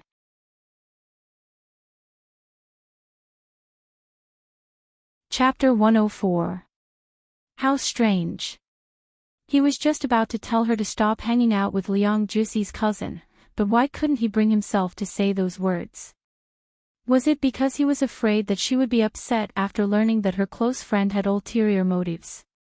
Or was it because he was afraid that she would think that he was overthinking things and think too badly of her friend? Perhaps there was a reason behind all of these, but he was indeed afraid that she would be upset. Just like how she had been mocked by two of Liang Juxi's friends at the Golden Resplendence a while ago, he really didn't want to see that happen to her a second time. Forget it, I'll just have a chat with Liang Juxi and have him keep an eye on my cousin. But Liang Juxi, who only knew how to read erotic comics every day, had such a low IQ. Why was his cousin so scheming? She didn't seem like someone from the same family at all. He had to admit that Liang Juxi's cousin really knew how to put on an act.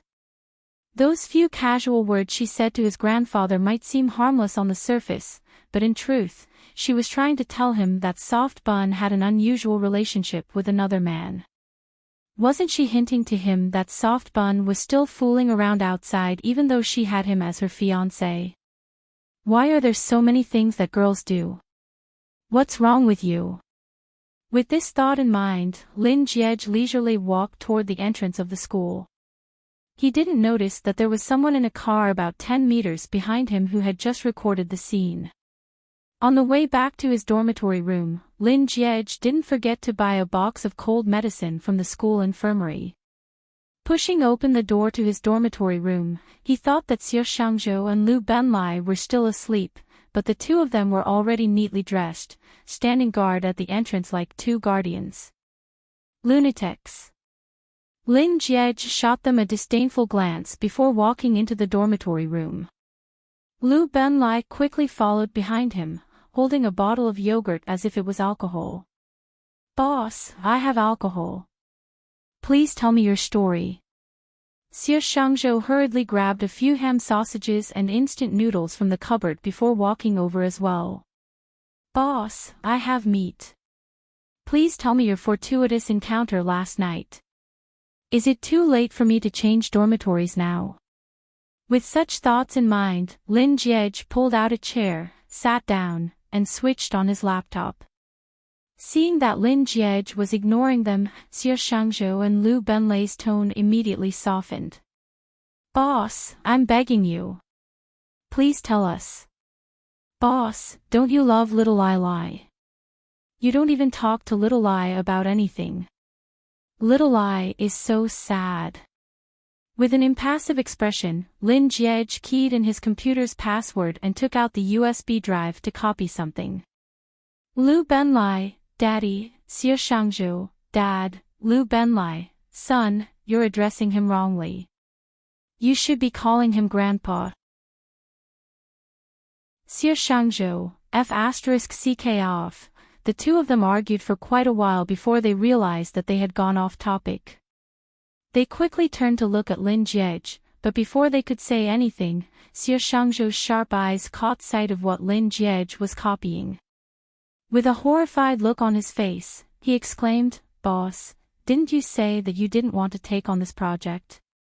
You feel that this project is too difficult and pays too little, so it's not worth it. Why did you accept it now?" While tapping on the keyboard, Lin Jiej casually replied, "Oh, I suddenly realized that I'm very poor." "Boss, you're insulting me." "Yes. Not counting the family assets, just the savings in your bank account alone is more than 8 digits. How dare you say you're poor? You're showing off." Chapter 105. That's right. Boss, you'll lose me if you continue like this. You'll lose me too. Ha. As if he had heard the funniest joke in the world, Lin Jiej sneered disdainfully and said disdainfully, "You make it sound as if I've had you before." Lu Benlai, "Boss, as long as you're willing, you can have me anytime you want." Xie Shangzhou, "Boss, I'll warm your bed for you tonight." "Oh, no, I'll warm the bed for my 8-digit savings." Lin Jiej's lips twitched. He couldn't be bothered with these two shameless fellows anymore. After copying the documents, Lin Jiej switched off his laptop and picked up a book by the side. I'm going to be late. Let's head to class. Xie Shangzhou and Liu Benlai grabbed their textbooks and followed behind him. While walking out of the dormitory room, Liu Benlai didn't forget to ask, "Boss, I'm serious. Why did you suddenly accept that project?" That's right. Before Lin Jiej could finish his words, Xie Shangzhou had already interjected, "Boss, don't tell me that you suddenly feel that I'm poor or something like that to fool a 3-year-old. No, even a 3-year-old wouldn't be fooled by such words. I'm being serious. I really do feel that I'm a little poor, so I recently discovered a..." At this point, Lin Jiej suddenly paused and swallowed the words "a girl" back into his stomach. Then, he changed his words, "a pet that has a huge appetite. It's the kind that can eat 3 men's meals in a single meal. I'm afraid that my savings won't be enough, so I decided to work hard to earn some money." Xie Shangzhou widened his eyes in shock. What kind of pet is that? It actually has such a huge appetite. Liu Benlai's mouth widened in shock. "Boss, the pet you're talking about can't be a pig, right?" Ha ha ha ha. Liu Benlai and Xie Shangzhou burst into heartless laughter. However, their laughter only lasted for less than 3 seconds before it abruptly died down. That was because their boss's expression was filled with displeasure. Liu Benlai reacted swiftly, and in the next second, he shot a thumbs up at Lin Jiej and began fawning over him, as expected of our boss. "Even a pet you're raising is so refreshing." Xie Shangzhou and Liu Benlai reacted in unison, "Boss, I'm begging you for the type of pet. I want to raise the same pet as you." "You must be joking. How could Soft Bun be a pig?" "Even if it was a pig, it was the one and only pig in this world. So, if you want to raise the same type, dream on." With this thought in mind, Lin Jiej hastened his footsteps. Liu Benlai and Xie Shangzhou shouted, "Boss," as they sped up as well. Liu Benlai, "Boss, speaking of which, where did you go last night? Don't tell me something really happened?" Xie Shangzhou, "That's right, boss. You can't be like this. If you're not honest, you're not your roommate. This is the first time you didn't return home during the time you didn't ask for leave. Also, boss, your dark eye circles are very heavy. It's obvious that you didn't sleep at all last night. So fierce. Furthermore, boss, you even caught a cold. Don't tell me you're doing it outdoors." Liu Benlai, "Holy shit, my nose is about to bleed. I didn't know that our boss was such a good player. You know how to play your sister." At the mention of last night, Lin Jiej's face darkened by half. He didn't sleep for the whole night, but it wasn't a ferocious night. He had indeed done it outdoors, but he had been standing on the balcony, exposed to the cold wind for an entire night. If he were to talk about his fortuitous encounter last night, the greatest fortuitous encounter would probably be that he, a top student of the mathematics faculty, had forgotten what 1 + 1 was, and that he, the Adonis who claimed to be able to sleep with anyone who saw him, ended up running a cold fever last night. Chapter 106. Xie Shangzhou and Liu Benlai, who were still indulging in their fantasies by the side, suddenly noticed that there was something amiss with Lin Jiej's expression. The two of them thought that they had gone overboard with their jokes earlier, so they tactfully pretended that nothing had happened and changed the topic. "Student Liu, the weather today isn't too bad." "Student Xia, the weather isn't too bad today. The sky is clear, and there are white clouds everywhere." Retracting his thoughts, Lin Jiej shot a glance at Xie Shangzhou and Liu Benlai, who were discussing the weather with a serious look as if he was looking at a bunch of idiots. Then, he glanced at the smoggy air outside through the window of the school building's corridor, and he couldn't help but curse in his heart. Those two fools.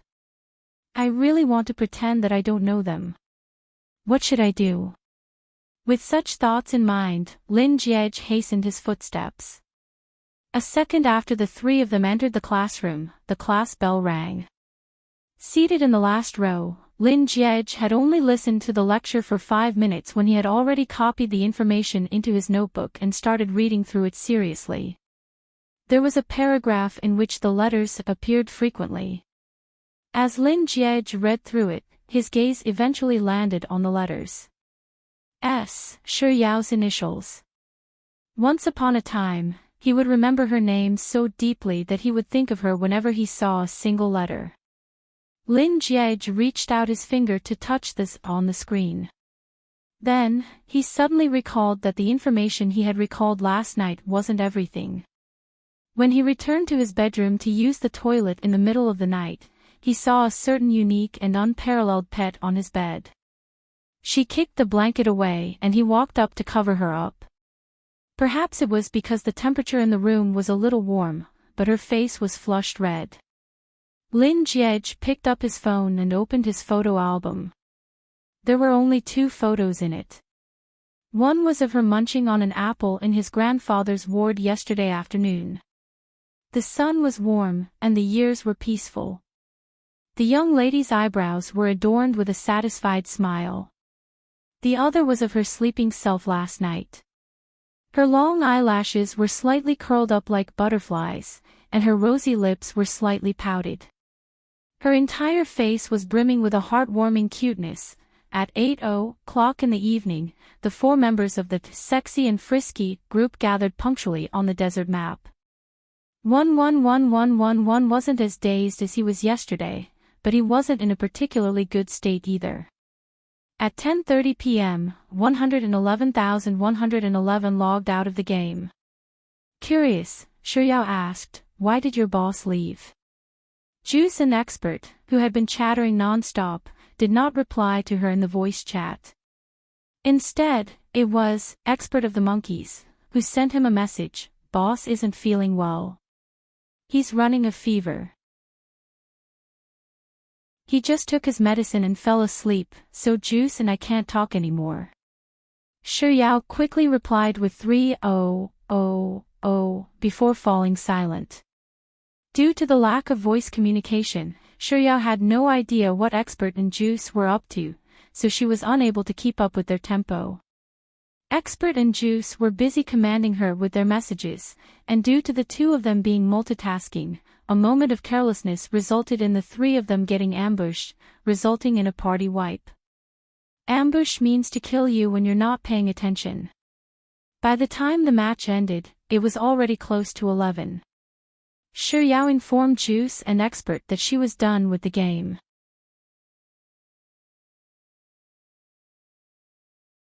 Chapter 107. It sure was a coincidence that Mr. Numbers and Lin Jiej fell sick at the same time.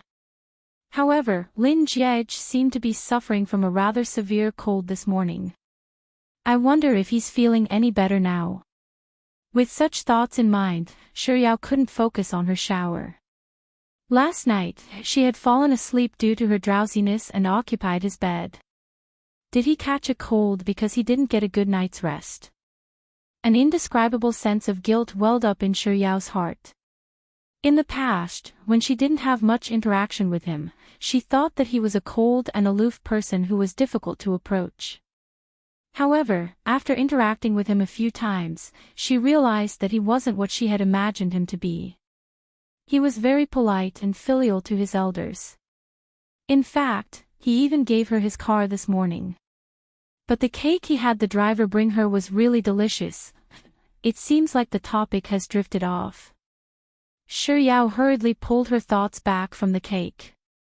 Should I send him a message to show some concern for him? This question lingered around Shi Yao's mind even after she had finished her shower and was lying on her bed. She hesitated for a long while before tapping on her phone and searching for Lin Jiej's name. She carefully organized her words, then typed a line of words on the screen. "Have you recovered from your cold?" Shi Yao wanted to tap on the send button, but before her fingers could touch the screen, she shrunk back timidly. Wasn't it a little too abrupt for her to send him a message like this?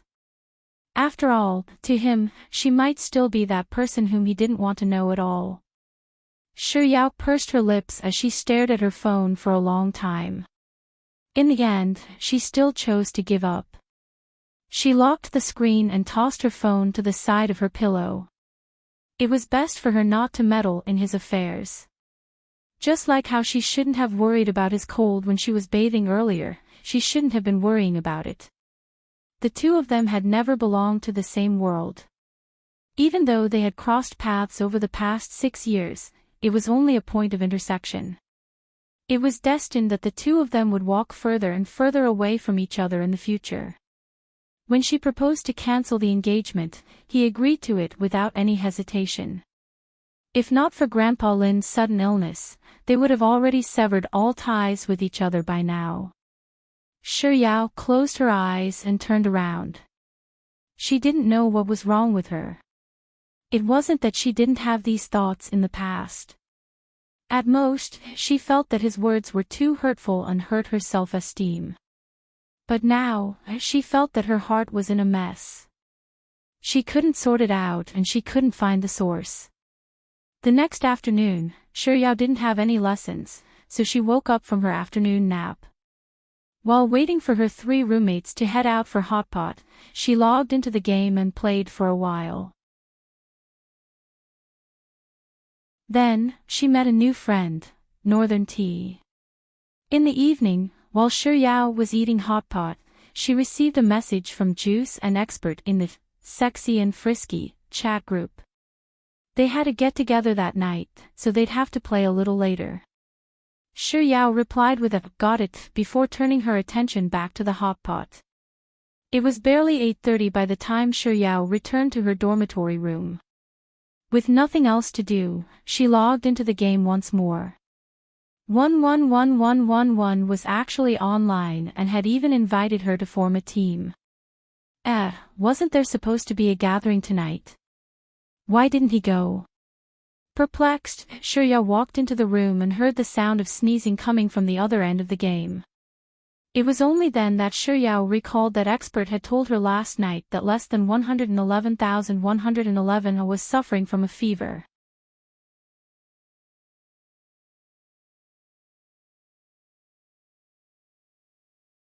Chapter 108.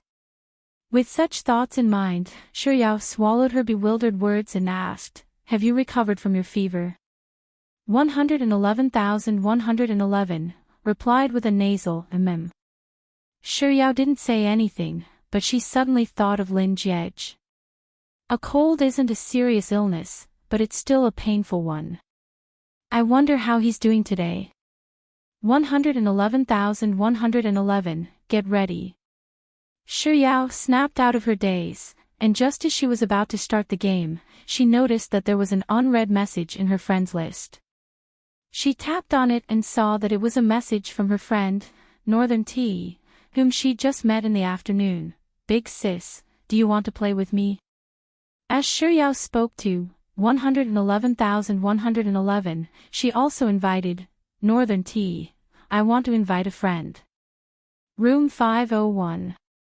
Lin Jiej, who was wrapped in a thick blanket with 2 balls of toilet paper stuffed in his nostrils and a fever relief patch on his forehead, thought that the person whom Yao loves ice cream had dragged over was her close female friend in real life, so he didn't think too much of it and started the game.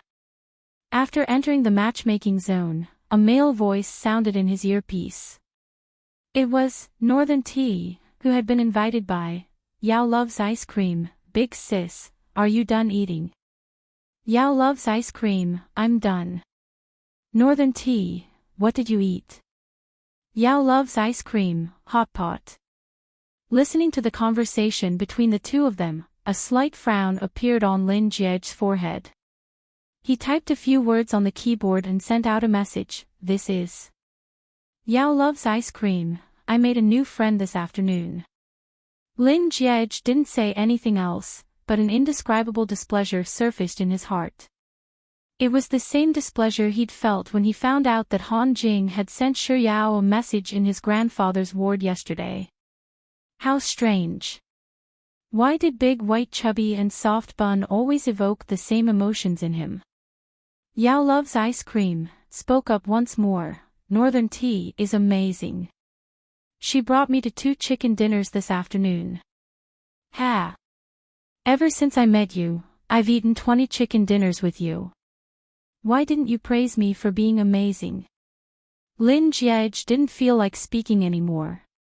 Ever since the game started, Northern Tea and Yao loves ice cream had been chatting non-stop. Northern Tea, killer, miss, am I awesome? Yao loves ice cream, impressive. Amazing my ass. What's there to brag about jumping into a desolate and uninhabited place and killing a robot? Lin Jiej pretended not to hear their conversation. Northern Tea, miss, there's a level 3 helmet here. Come and pick it up. Yao loves ice cream, I'm coming. Northern Tea, am I good? Yao loves ice cream, sure. Haha, good my A*S. I didn't expect Big White Chubby to be not only fat, but also blind. Glancing at the blue circle, Lin Jiej found a car by the side of the road and began honking furiously, urging the 2 of them to get into the car and flee from the blue circle. Northern Tea boarded the car first, followed by Yao loves ice cream. After that, Northern Tea, who was seated in the front passenger seat, moved to the back seat and sat side by side with Yao loves ice cream. Mother***, did they think he was their driver? Lin Jiej stepped hard on the accelerator, and the car sped off. Northern Tea, miss, watch how I bring you to a chicken dinner.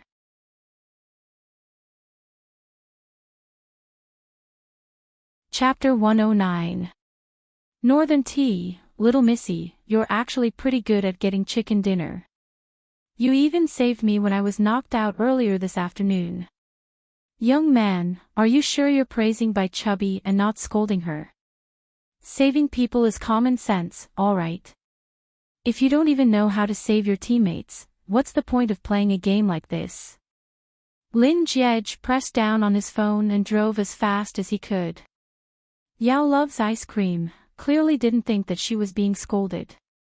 On the contrary, she thought that she was being praised. After all, this was the first time she had heroically saved someone in the game. I realized that this game isn't that difficult after all. In the past, I didn't even dare to move when people attacked me. But now, I actually dare to save someone. Is this the resonance between 2 noobs? Lin Jiej's lips twitched as he thought, Big White Chubby isn't just a fatty, she's blind, and she's a fool too. Northern Tea, little missy, you're the best little missy I've ever seen. Northern Tea, little missy, can I add you on WeChat later? Add me on WeChat.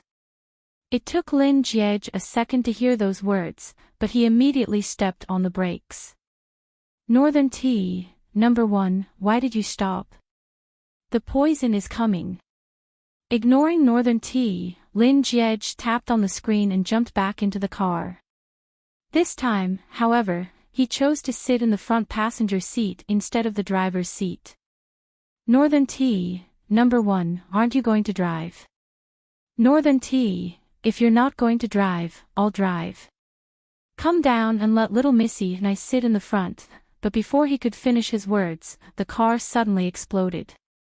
Following which, 3 lines of text appeared on his phone screen, 111,111, eliminated, Northern Tea, with grenade shard.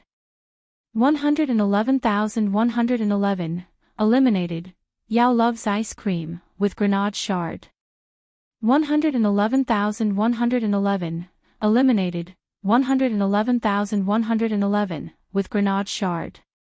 Yao loves ice cream, how did I die? What happened? Northern Tea, the heck?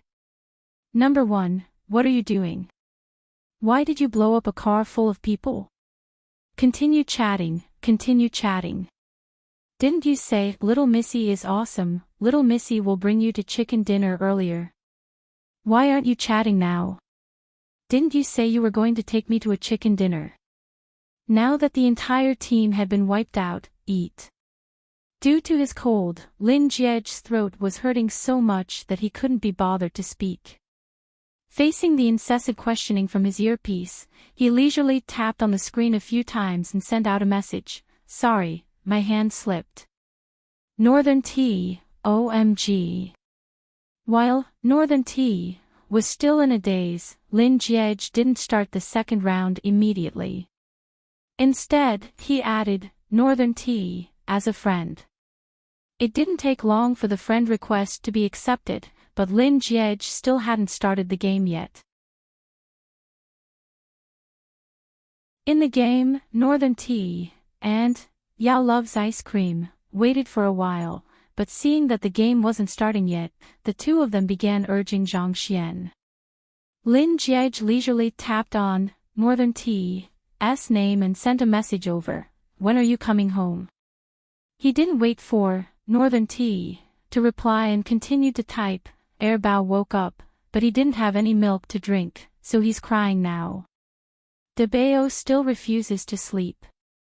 He insists that he won't sleep until mommy comes back. Northern Tea. After waiting for Northern Tea's reply, Lin Jiej feigned a look of realization as he typed out the message he hadn't sent yet. Sorry, I sent the wrong message. I wanted to send it to Yao, but I ended up sending it to you instead.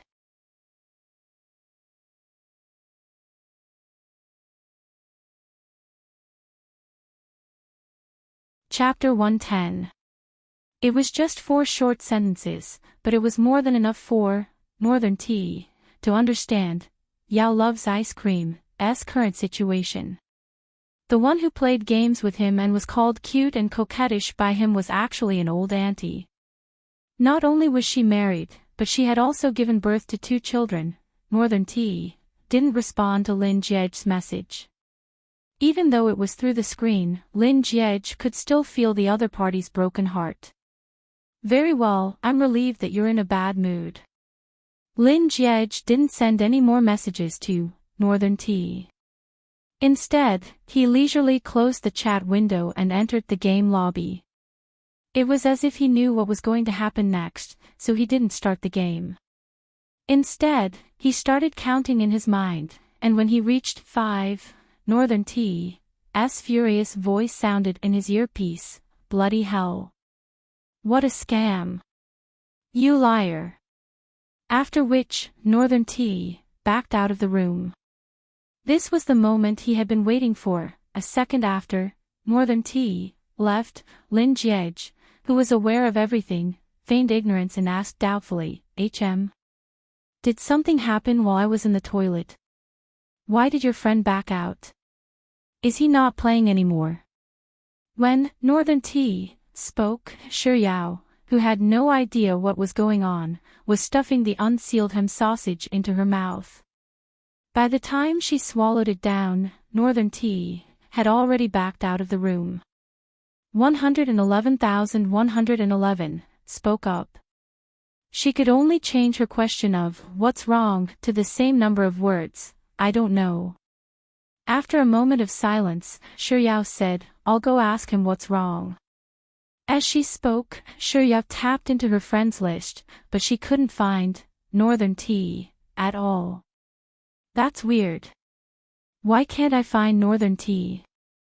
From start to finish, she scanned through her few friends list once more to confirm that Northern Tea wasn't among them. Only then did she realize that he had deleted her from his friend list. Perplexed, she asked, I only went through a pack of ham sausages, so why did Northern Tea delete me from his friend list? I didn't do anything at all. Why would he do that? Shi Yao suddenly recalled the profanity Northern Tea had spewed out earlier, and she wondered, could he have been cursing me with those words? 111,111, said with a nasal voice. His tone was also puzzled. I don't know either. I don't think he's scolding you. After all, no one provoked him. Yao loves ice cream, then why did he delete me from his friend list? Maybe it's because. 1111111 was silent for a while. I accidentally killed the three of us with a bomb just now. He thinks your teammates are too weak, so he doesn't want to play with us anymore. Xiao pondered for a moment, and she felt that 111,111's words made sense. After all, she had performed well, and she had even saved Northern Tea in the game earlier today. Thus, she nodded and said confidently, "That's most likely the reason." 2 seconds later, Xiao added, "But it's not like you're a noob. It's just that your hand slipped. Who hasn't made a mistake before? This person is too realistic."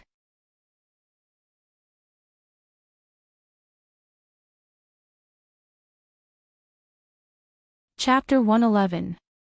Without any hesitation, Xiao replied, "I won't bother with him anymore. He was the one who added me as a friend, and now, he deleted me from his list. Anyone who cares about someone like him is a dog." Since she had already raised the flag, it was likely that big white chubby would have nothing to do with Northern Tea anymore. A hint of a smile crept onto Lin Jie's lips, but his tone was completely different from the seriousness on his face. "Are you angry?" Without waiting for Yao loves ice cream to say anything, Lin Jie continued with the same stern tone, "I'm sorry for implicating you in this matter." Actually, he couldn't be considered angry at all. After all, they had only met by chance in the game and played together for a while. Hearing 111,111's words, Xiao also felt a little embarrassed. "And no, I'm not angry. How could someone who has nothing to do with me be worth getting angry over?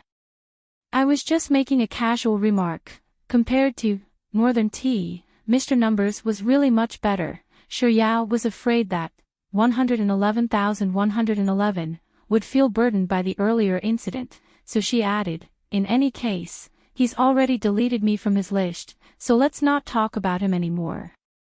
It's a waste of our saliva. Let's start playing." Rubbing his nose, Lin Jie didn't say a word. Instead, he tapped on the screen a few times and sent a "all right" over. After that, he changed the squad mode to duo mode and started the game. To Lin Jie, the greatest joy of the game was jumping into crowded areas and destroying everyone in sight. It was a pity that he had brought along a burden like Big White Chubby. If he were to jump into crowded areas, she would probably die the moment she landed. So, Lin Jie chose to jump at the end of the flight path, where there was basically no one around. After landing, Lin Jie headed to the nearest building to pick up some equipment. When he picked up a fragment of a bomb, he recalled how Northern Tea had exaggerated that Big White Chubby had saved him in the afternoon, so without any hesitation, he ignited the bomb and blew himself up. "Ah! How did you die? Is there anyone here? Where are you? What should I do?" Faced with Big White Chubby's flustered and helpless questions, Lin Jie rolled his eyes and replied slowly, "There's no one around. My hand slipped again and I blew myself up. Come over and help me up." "Oh, so that's the case." As Yao loves ice cream's words echoed in his ears, Lin Jie could hear her approaching footsteps. Barely 10 seconds after he saved Lin Jie, the latter collapsed to the ground once more. "Yao loves ice cream, your hand slipped again."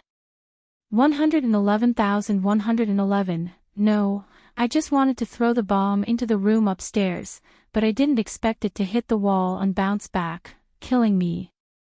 "Oh."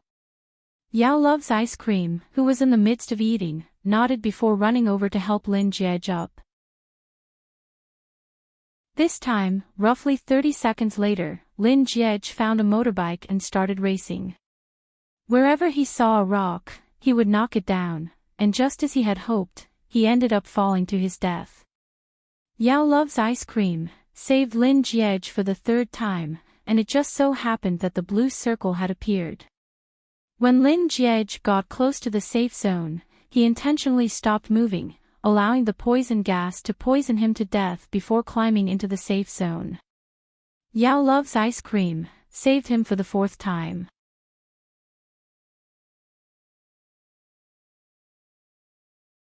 Chapter 112. Lin Jiej kept changing his methods, making himself die one after another so that Yao loves ice cream would save him one after another. It was only after he had been saved by Yao loves ice cream 10 times that he finally picked up the AWM that he had secretly looted when he passed by the airdrop and activated his frenzied slaughter mode. That damned Northern T, who only knew how to call him Little Missy. What's there to be proud of just being saved by Big White Chubby once? I've been saved by Big White Chubby 10 times. After winning the chicken dinner, before starting the next round, Lin Jiej heard the sound of packaging being unwrapped from Yao loves ice cream's side through his earpiece. Recalling the question Northern T had asked her, he couldn't help but ask, "What did you eat?" So, he couldn't help but ask, "You haven't stopped eating the entire night. What did you eat?" Yao loves ice cream, ham sausage, wong wong snow pancake, white rabbit creamy candy, macadamia nuts, drunkard's peanuts, jelly. It was just a casual question. Did she really have to reply in such detail? As this thought flashed across Lin Jiej's mind, a sentence suddenly echoed in his ears. Yuxiang shredded pork, red braised pork, Sichuan poached fish, tea egg, a bowl of rice, and a bowl of pork ribs corn soup. 2 days ago, when he heard that Soft Bun had gone to visit his grandfather, he had rushed over to stop her from chatting with his grandfather. This was the answer Soft Bun had given him when he asked her what she had eaten for lunch. Surprisingly, Big White Chubby and Soft Bun's answers were identical. Lin Jiej stared at his phone screen for a moment. Even he didn't realize that he had blurted out, "They really look alike. Yao loves ice cream. What do you mean?" Lin Jiej recovered from his daze and replied nonchalantly, "Nothing much." Big White Chubby and Soft Bun's voices didn't sound alike, but there were still some similarities between them. It was a pity that he hadn't interacted with Soft Bun much, so he didn't know her that well. But then again, it couldn't be such a coincidence that they were the same person. Lin Jiej lowered his gaze. But for some reason, he really hoped that Big White Chubby was Soft Bun, and Soft Bun was Big White Chubby. As she didn't have any lessons the next day, she indulged herself and played until late into the night. By the time she woke up the next day, it was already noon. As soon as Shuyao opened her eyes, the first thing she thought about was what she should eat later on. Today was Friday. The big cafeteria had chicken drumsticks and the small cafeteria had braised fish. Shuyao hesitated for a long time before deciding to head to the canteen to buy some red braised fish first before heading to the main canteen to order some chicken drumsticks. Having arranged lunch perfectly, Shuyao immediately climbed out of bed to wash up. But in the midst of washing up, He Tian suddenly screamed, "Yao Yao!" Jiang Yu and Leng Nguan were jolted awake by He Tian, and they hurriedly sat up and shouted, "Earthquake!" One of them rubbed his eyes and asked blankly, "What happened?" Ignoring Jiang Yu and Leng Nguan, He Tian continued scrolling through her phone screen while shouting loudly, "Yao Yao, come over here. Yao Yao, bad news. Yao Yao. Shuyao." Shuyao continued dawdling in the washroom until she was done washing up before walking out. "What's the matter? Can we talk about it in the canteen?" Eat. You're still thinking about eating at a time like this." He Tian rushed up to Shuyao and shoved her phone into Shuyao's hands. "Take a look for yourself." Shuyao lowered her head and saw that He Tian's phone was showing the school forum page. Currently, the most popular thread was, G University's female student spends the night with a different partner.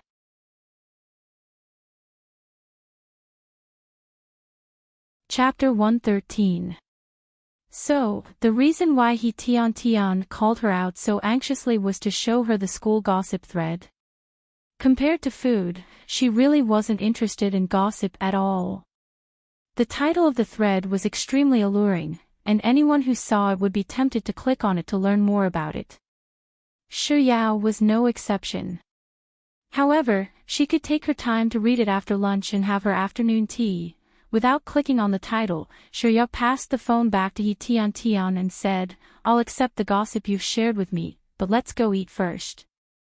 Student Shi Yao, I'll allow you to go eat, but I beg of you to take a look at the content of this thread first before deciding whether you want to eat or not, alright? He Tian had a slightly plump body, and she would smile whenever she met others. It was rare for her to be so serious. This was the first time Shi Yao had seen her like this ever since she entered the university. Shi Yao was silent for 2 seconds before she took back He Tian's phone. Raising her finger, she tapped into the thread titled, "A certain G University female student spends the night with a different man." The person who posted the thread was titled, "Slaughter Lu Bu Bang Diao Chan." Shi Yao felt a cold sweat trickle down her spine. What a weird name. However, she was in a rush to head to the canteen, so she didn't linger on the name for too long. She quickly moved on to the main thread. Who would have thought that a certain G University female student spends the night with a different man? Alright, let's get straight to the pictures. The first picture was of a black Audi parked in front of the female dormitory. A female student dressed in pink jumped out of the car and bent down to speak to a man inside. It was probably taken with a phone, so the quality of the image wasn't too clear. She could barely make out the female student's face, but other than the outline of the man, which was a middle-aged man, it was hard to make out anything else. The situation depicted in this picture might be foreign to others, but to Shi Yao, it was extremely familiar. She was the female student, and the car belonged to the Lin family. The middle-aged man was the chauffeur of the Lin family. The second picture was taken in front of a motel. She was still the female student, but the male student was Han Jing. The third picture was even more familiar to Shi Yao. It was the night 2 days ago when she followed Lin Jiej into his house. In the fourth picture, it was still her and Lin Jiej, but the time was changed to the morning of the day before yesterday. She and Lin Jiej were walking into a breakfast shop one after another. Out of the 4 pictures, her face was the clearest, so everyone could tell that the person in the pictures was the same person. This post was posted at 3 in the morning. Up until now, 9 hours had passed, and the number of comments had already reached almost 800. Shi Yao skimmed through the contents of the first page. Those people didn't know who she was, but they were all insults directed at her. Lying on the bed, Jiang Yu and Leng Wan noticed that something was amiss with Shi Yao's expression, so they quickly put on their clothes and rushed over to Shi Yao's side. When they saw the content on He Tian's phone, their complexions immediately turned awful. On the third page of the thread, a sock puppet named, "Tearing Apart the Green Tea Bitch," revealed her information. I know her. She's a freshman from the English faculty, and her name is Shi Yao. She's from the same dormitory as Leng Wan, the girl who nearly outvoted Qin Iran in the recent campus belle selection.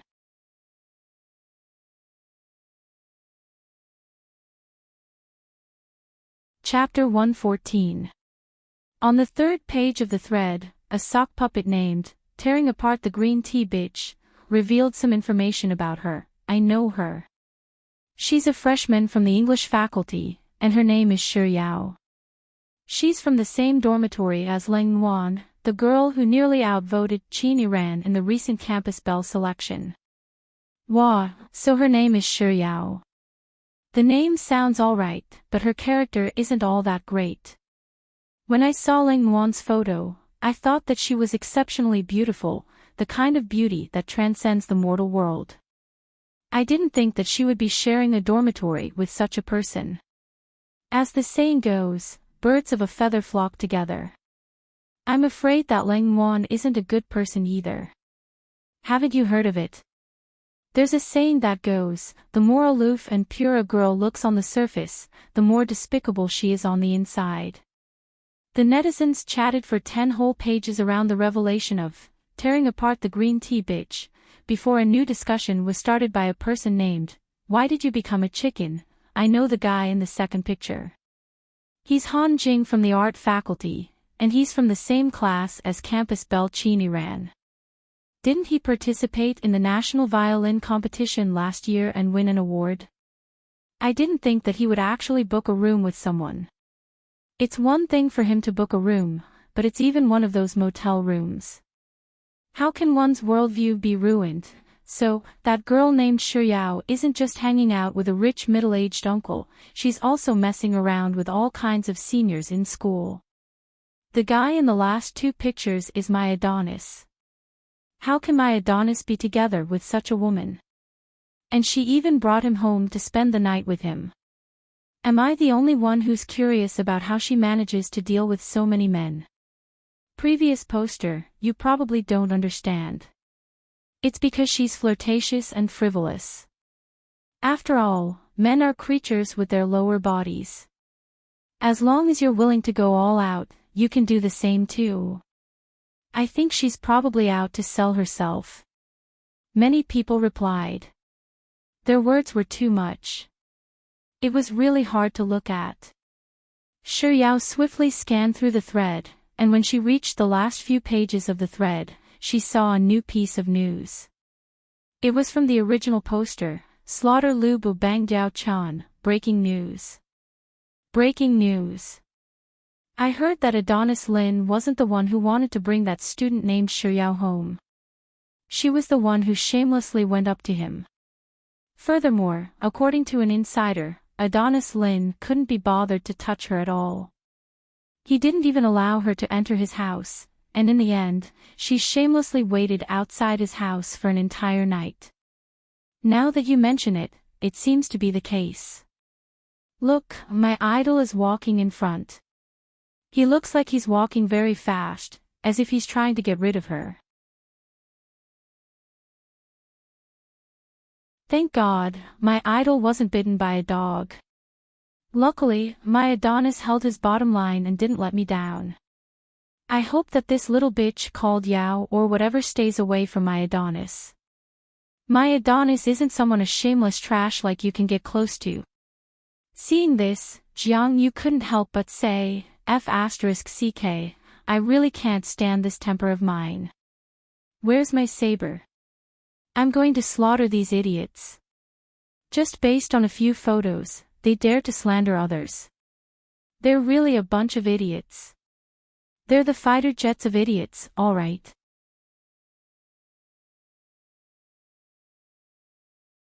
Chapter 115. He Tian, I nearly died from anger when I saw it earlier, alright? Even if Lin Jiej is my Adonis, I still can't stand it. Lin Jiej might be handsome, but our Yao Yao is a beauty too. What do you mean by, their Adonis wasn't bitten by a dog?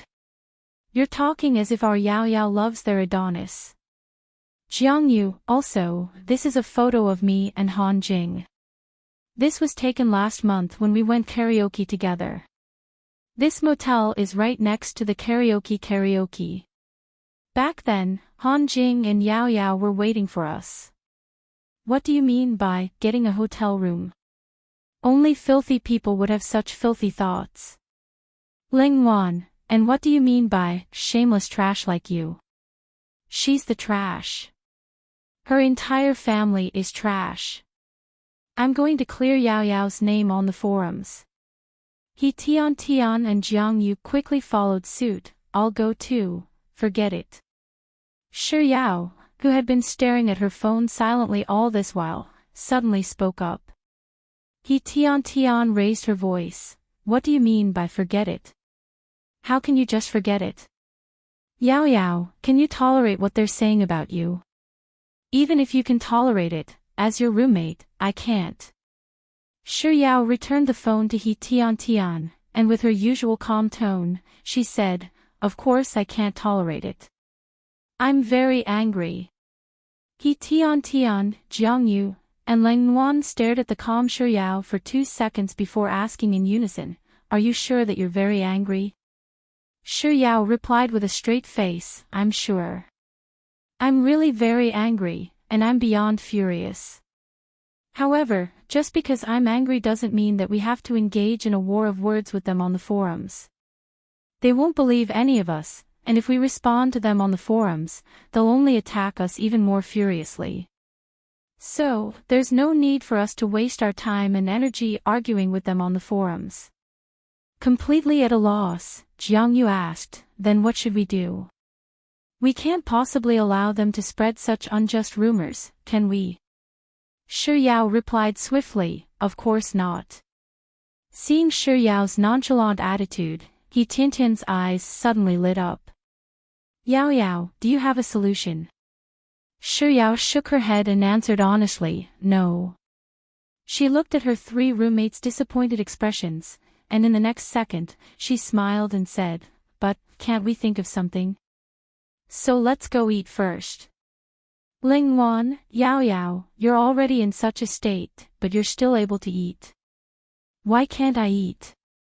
Shi Yao felt that she was making a lot of sense, so she added, "I'll only have the strength to think of a solution after I'm full. I really have to give it to you. I don't know if I should say that your heart is too big or that your brain isn't enough."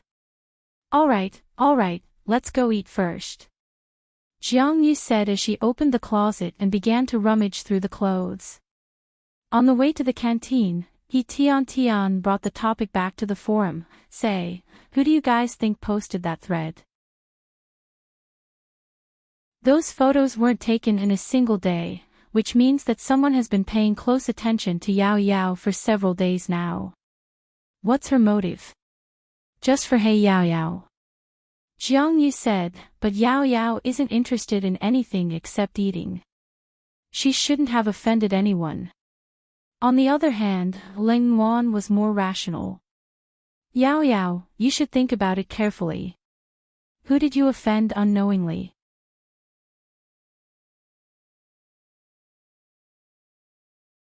Chapter 116. He Tiantian's furious expression immediately turned into one of curiosity.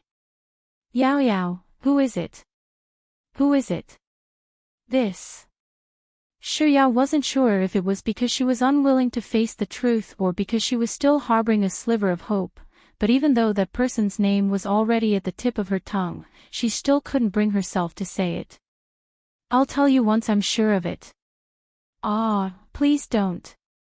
You should tell me first." "Yao Yao." Before He Tian could finish her words, Ling Wan, who had noticed the peculiar look on Shi Yao's face, pulled her back and said, "All right, Tian. Yao Yao said that she'll tell us once she's sure, so she'll definitely tell us." As she spoke, Ling Wan shot a glance at He Tian, and it was only then that He Tian noticed the dejection in Shi Yao's eyes. She quickly shut her mouth and changed the topic. But while they were eating, Jiang Yu still asked a question that everyone had been wondering about. "Yao Yao, are you acquainted with Lin Jiej?" Shi Yao, who had just finished her red braised fish and was just about to dig into her chicken drumstick, suddenly froze upon hearing those words. Over the past half a year, her dormitory room had often mentioned Lin Jiej, but due to the words that Lin Jiej had said to her, she had never mentioned that she knew him to anyone in the dormitory room.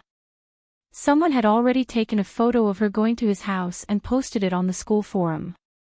No matter how hard she tried to pretend that she didn't know Lin Jiej, she wouldn't be able to hide it anymore. Shi Yao pondered for a moment, but in the end, she decided to keep half of the truth and half of it. My grandfather and his grandfather are comrades, so we know each other." Before He Tian and Jiang Yu could fly into a rage, she added, "However, I'm not familiar with him, and he doesn't wish for others to know that we're acquainted. That's why I didn't mention this to you." "Oh, so that's how it is. I thought you guys were very familiar with each other." I could lean on you and watch my Prince Charming up close. He Tian sighed deeply before turning to Shi Yao with glowing eyes and asking, Yao Yao, everyone says that Lin Jiej comes from a wealthy family. Is that true? Everyone also said that the people their family interacts with are all of high status and identity. Is that true? Also, Shi Yao rolled her eyes, and in the face of He Tiantian's gossipy questions, she lowered her head and continued munching on her drumstick. At 8:30 p.m., in the Sexy and Frisky WeChat group, a message from Expert of the Monkeys popped up punctually. Sis Yao, wanna play? Expert of the Monkeys, and Yao loves ice cream. Holed up in her dormitory room, Shi Yao had just finished scrolling through the thread, which had gone from 800 replies to 1200. Disinterestedly, she tapped on the screen and replied, You guys go ahead. I don't feel like playing today. Expert of the Monkeys, what's wrong? Not in a good mood. Juice, what happened? Did someone bully you? Shi Yao replied with a crying emoji before falling silent. In fact, for a moment, she wanted to complain to them about her experience, but when the words came to her fingertips, she thought that it was not something to be proud of. After all, she did not know them in real life, so she chose to remain silent. Expert of the Monkeys, did someone really bully you?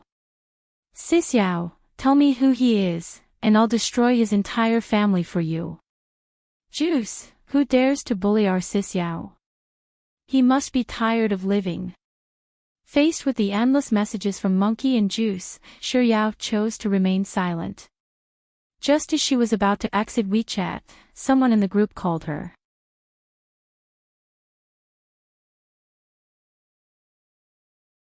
Chapter 117. Even Mr. Numbers has chosen me. After a moment of hesitation, Shi Yao decided to go online. Shi Yao thought that Juice and Expert would be around as well, so she accepted 111,111's invite and entered the room. It was only then that she realized that she and Mr. Numbers were the only ones there. She was just about to ask if Juice and Expert weren't playing. But before she could say anything, less than 111,111 had already started the game. Unlike when he was playing with less than 111,111, he was no longer silent. Even though it wasn't a lot of words, it was still many times more than before. Finish looting these buildings as fast as you can. Are you done? If you are, get in the car and follow me. Get out of the car and give me everything you've looted. Do you see that place? There's cover all around. Hide there. 111,111's instructions, Shi Yao did as she was told. After hiding in the area that less than 111,111 pointed out, she watched as less than 111,111 took out the items from his backpack one by one and tossed them onto the ground. Med kits, energy drinks, painkillers, level 3 helmets, level 2 armor, 98k. What is Mr. Numbers doing? He's actually tossing away all the equipment that we've worked so hard to pick up. While Shi Yao was still perplexed by the situation, 111,111 suddenly ran toward her with the only M416 he had on his back. Just as he was about to reach Shi Yao, he leaped elegantly into the air and landed firmly beside her. Less than 111,111, watch carefully. There's going to be a good show soon. Shi Yao obediently listened to 111,111's instructions and began to watch carefully. A minute passed, and the equipment was still neatly placed on the ground. 2 minutes passed, and it was still the same. 3 minutes passed. Shi Yao was starting to get a little impatient. Just as she was about to ask less than 111,111 what he wanted her to watch, a red car emblem appeared on the mini-map. Someone's here. Shi Yao quickly shut her mouth. A few seconds later, the sound of a car gradually approached and stopped right in front of her and less than 111,111. Since she and 111111 were hiding behind cover, the two people who got out of the car didn't notice them. When they saw 111,111 tossing out a row of equipment, they started talking to each other. Who is this? He actually has such stylish equipment. F***CK, there's still a 98K, I want to pick it up, don't snatch my medicine bag, it's mine. As the two of them chatted, they rushed towards the equipment they wanted.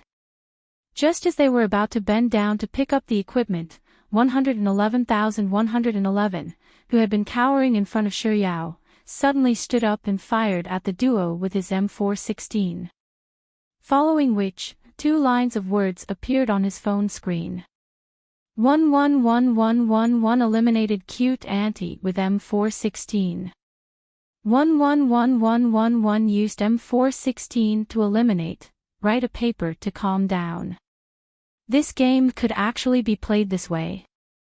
Shiryao blinked her eyes as she couldn't help but exclaim in her heart, Mr. Numbers sure is cunning. To think that he would use equipment as bait to lure someone in and kill them with a single shot. While Shiryao was still in shock, 111,111 had already run out and looted the crates of the two players he had just killed. After which, he called out to Shiryao and drove to another location. Just like before, he placed the equipment on the ground one by one. However, this time, he didn't arrange them in a straight line but a square. After he was done, he hopped over to Shiryao and tossed his M416 to the ground. If anyone comes later, it'll be your turn.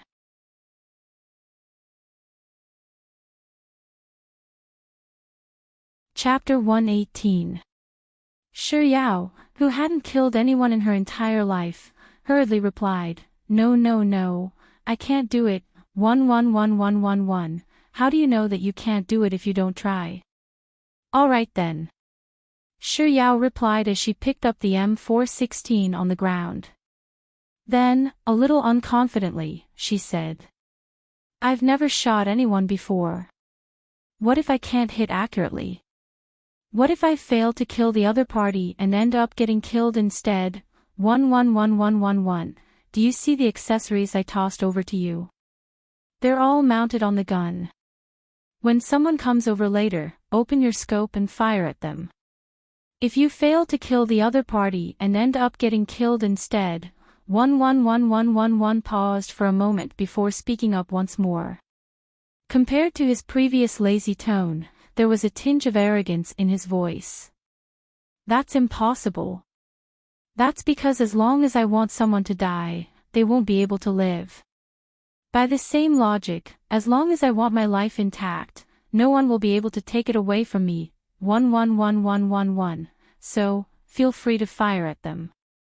If they dare to hit you, don't worry, I guarantee that they'll be dead before they can even draw their gun. This was the first time Shiryao remembered that Mr. Numbers had said so much. This was especially so for the sentence in the middle, that's impossible. That's because as long as I want someone to die, they won't be able to live. By the same logic, as long as I want my life intact, no one will be able to take it away from me. Those words sounded arrogant and conceited, but Shiryao couldn't bring herself to hate them at all. Instead, her heart skipped a beat. Perhaps it was due to 111,111's words working, but Shiryao really wasn't feeling nervous anymore. When she saw that someone was coming over, she imitated less than 111,111's actions and waited for the person to look around for a moment before bending down to pick up his gun. After confirming that there was no one around, she fired at him. Throughout the entire process, Shiryao couldn't tell whether she had aimed properly or not. In any case, she just kept firing at the area where the other party was standing. By the time she finished emptying her clip, she realized that the other party had already been reduced to a box. At the same time, a message flashed across the screen. Even though the words disappeared swiftly, Shiryao still managed to catch a clear glimpse of them. Yao loves ice cream, eliminated, sleep until young, with M416. Wow, she actually killed someone. This was her first kill since she started playing this game. Xiuyao was so agitated that she nearly smashed her phone onto the ground. When she finally calmed herself down, she dragged less than 111,111 along with her earlier routine. After Xiuyao's 10th kill, she couldn't help but gloat gleefully, "Wonderful. This is simply wonderful. I'm going to be the future sniper goddess." 111111 didn't respond. It was just that after the round was over, he didn't start playing again. Instead, Xiuyao received a private message from him on WeChat. "Feeling better?" Xiuyao was stunned. After an unknown period of time, Xiuyao felt the blood in her body beginning to boil. Did Mr. Numbers use this method to make her kill someone to vent her emotions because she was in a bad mood? But as it turned out, she was indeed having a great time. She was so happy that she had completely forgotten about the matter on the school forum. It took a lot of effort for Xiuyao to calm her emotions down. She typed 2 words on the keyboard and sent it over to Mr. Numbers. "Thank you." Upon seeing Yao loves ice cream's reply, Lin Jiej raised his eyebrows lazily. "You're tuning into the LoveLore Library YouTube channel. We're so grateful for your support, and don't forget to subscribe to join us on this incredible journey through captivating stories. Your generosity through donations truly makes a world of difference, as it's the primary source of revenue that allows me to expand and enhance this channel for you. Thank you from the bottom of my heart for being a part of this adventure."